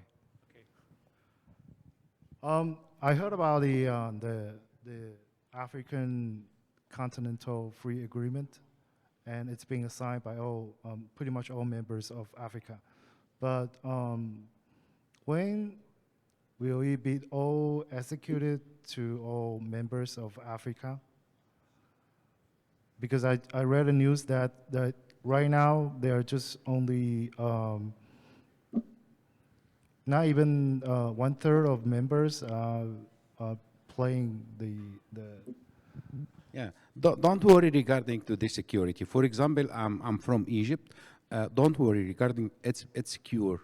We invite the COP27 and all the presidents of all over the world were there, and most of the African countries, I think, it's safe. And in some places you will find some troubles, but I think the advertisement show, oh, it's very focused. No, I don't think so. And all the African countries are coming. They like to deal with Taiwanese. If you arrive to any countries in Africa or in the Middle East, any product from Taiwanese, have the confidence. This is a good point to start our collaboration. And now the competition for in the solar energy, now we have some inverters for the solar pump cheaper than China. And we have a good products, high quality and low prices. I think Taiwan started the right way. And I think the next time how to collaborate, how to start in all Africa. Don't worry regarding the safety. I think all of us will be guide of you to tell you go or not to go any place that you want.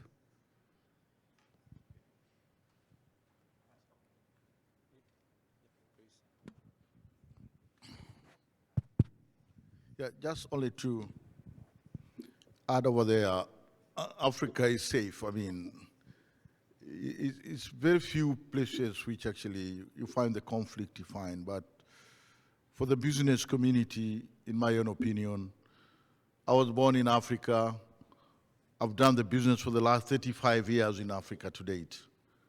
And well, security challenges might be here and there, but that should not deter anybody to consider.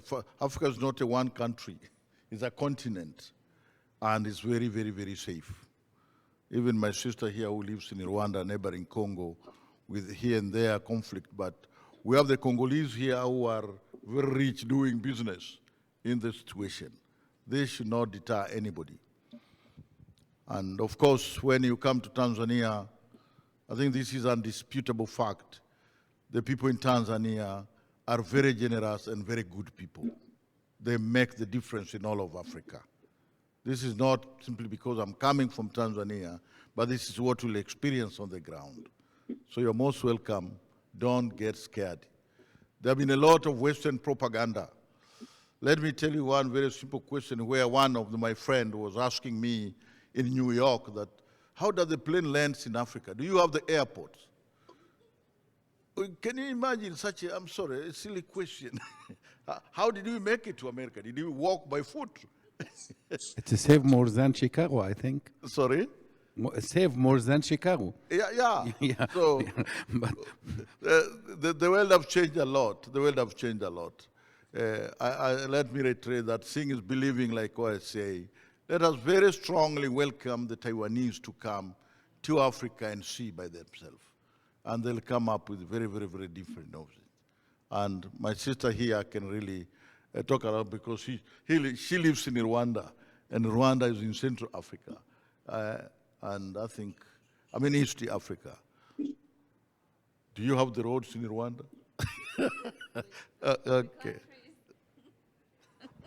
We can climb trees 。No， 我觉得哈，大家真的可以有空真的可以去多看看，去可能在 YouTube 上面或者在网络上面去真的去摄取一下非洲的很多信息。大家真的要知道，非洲是一个洲，它里面有非常多的国家，然后种族性都不一样。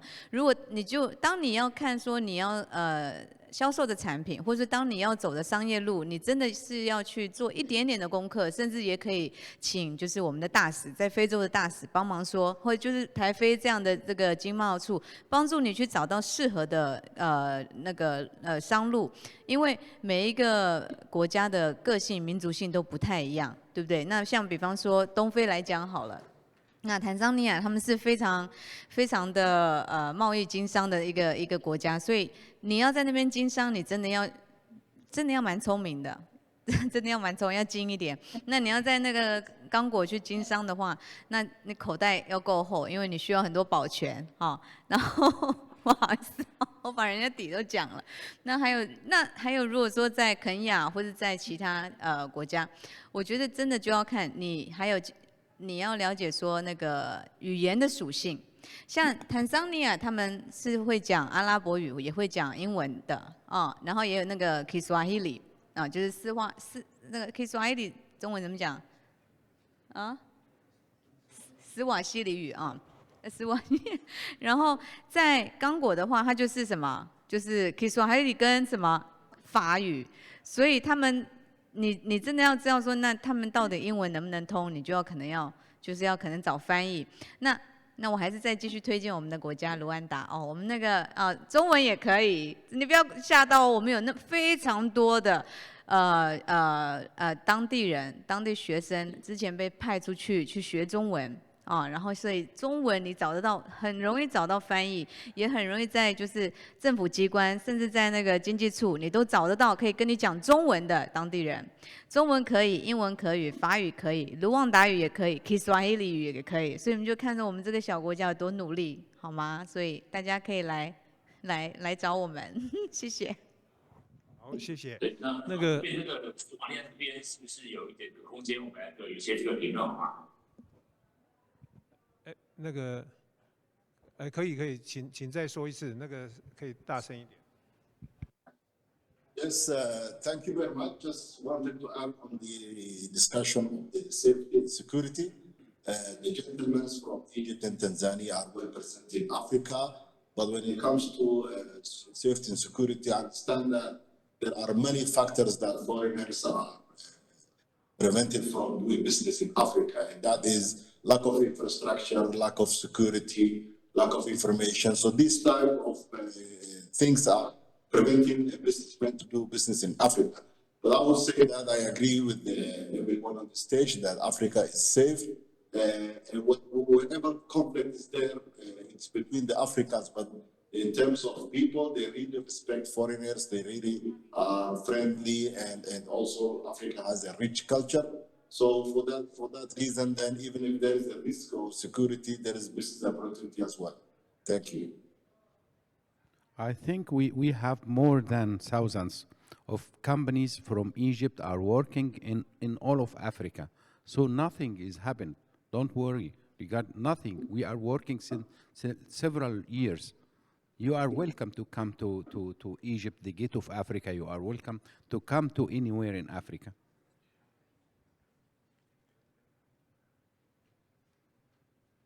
好，那因为时间也差不多了，不晓得我们最后一个问题，不晓得还有没有？好，请说。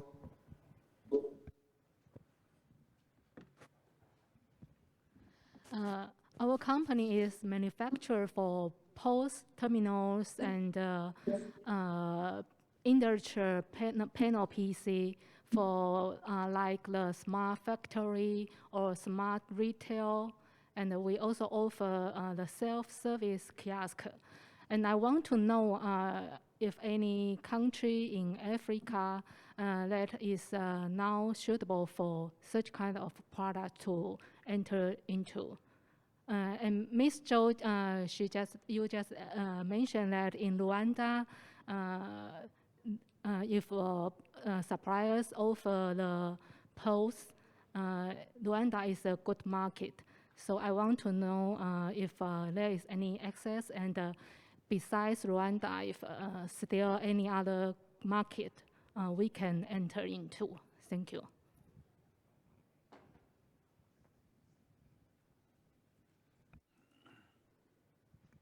好，我回答这个问题。现在目前我了解东非有2个 telecom 哦，有2个电信公司，一个叫 Airtel， 一个叫 MTN。那当然肯亚好像还更多，我不晓得哦。那如果你要在东非，然后进入这个电子商城，这个 retail 电子这样子购物的话，非常简单，你就跟 telecom 合作。因为我们所有的现金，我们非常简单，我们只要有一个手机，我们都可以转钱。我们现在你知道吗？自从疫情以后，东非政府就勒令，就是免现金，就是大家就是 cash free， 他们就愿意用什么电子交易，因为这样也很方便。但是你要知道，东非的人还真的愿意做，你甚至即使他的手续费很贵，比方说你看他做任何一个 transaction， 他都会收，在卢旺达的话会收250卢朗，一个1000块卢朗等于就是1块美金，你就想它手续费有多贵，但是大家还是趋之若鹜，还是用手机去购物东西，甚至任何商店都是用手机支付。所以这2个 telecom， 你就可以去摄取一下。Airtel 是印度的 ，MTN 好像是南非的，我记得。所以如果你要做网络就是那种电商的话，其实你可以就去跟 telecom 合作。但是你必须要了解到说，非洲的运输很贵。所以你必须自己就要去可能跟摩的不要用计程车，我们用摩的。你如果没有自己要去投资那个卡车啊，或者说什么运输小货车的话，你就可以跟那个摩的的那个公司去合作，去谈。可能你跟他们约说他怎么，就像那个我们台湾的那个 Foodpanda 嘛，对不对？那我们那个卢旺达有一个叫 Vuba。就是一样的方式，它就是那种 delivery service 这样子，所以电商在那边还是有非常非常大的商机。因为基本上现在卢旺达它只有2个电商，但是它用的都是那个保税区，就是它自己进口的方式，然后再去放在保税区，然后再卖出来。那如果说你自己是有更大的资源，能够从各个不同的国家，如果只是你不是只是做单台湾自己制造的产品，而是有摄取更多国家的牌子，然后放在保税区，然后你做电商，你可以就是放射状的去卖，对不对？而且你甚至你放那个就是 service port 那个经销点、服务点在刚果的勾马。你就可以住在卢旺达，总部在那个卢旺达去做这一个 delivery service， 因为它就是跨一个 border 而已，就是跨一个界，它也没有栏杆，什么都没有，就是跨过去，它就可以交易了，你知道吗？所以卢旺达是一个非常非常方便的一个国家，政府做了所有的准备，就是希望让很多不同的国家的人来投资。我知道台湾人有一股干劲，就是我们很诚实，我们很努力。那我相信说，如果真的想要去非洲发展，可以真的试试看这个小国家开始走，因为其实大国的它区域性太广了，但小国家它至少你可以把它作为一个中心点，然后放射出去。好，那个今天很难得哈，那个奈及利亚驻我们台湾的代表哈，一直留到现在，我们请他跟大家讲几句话。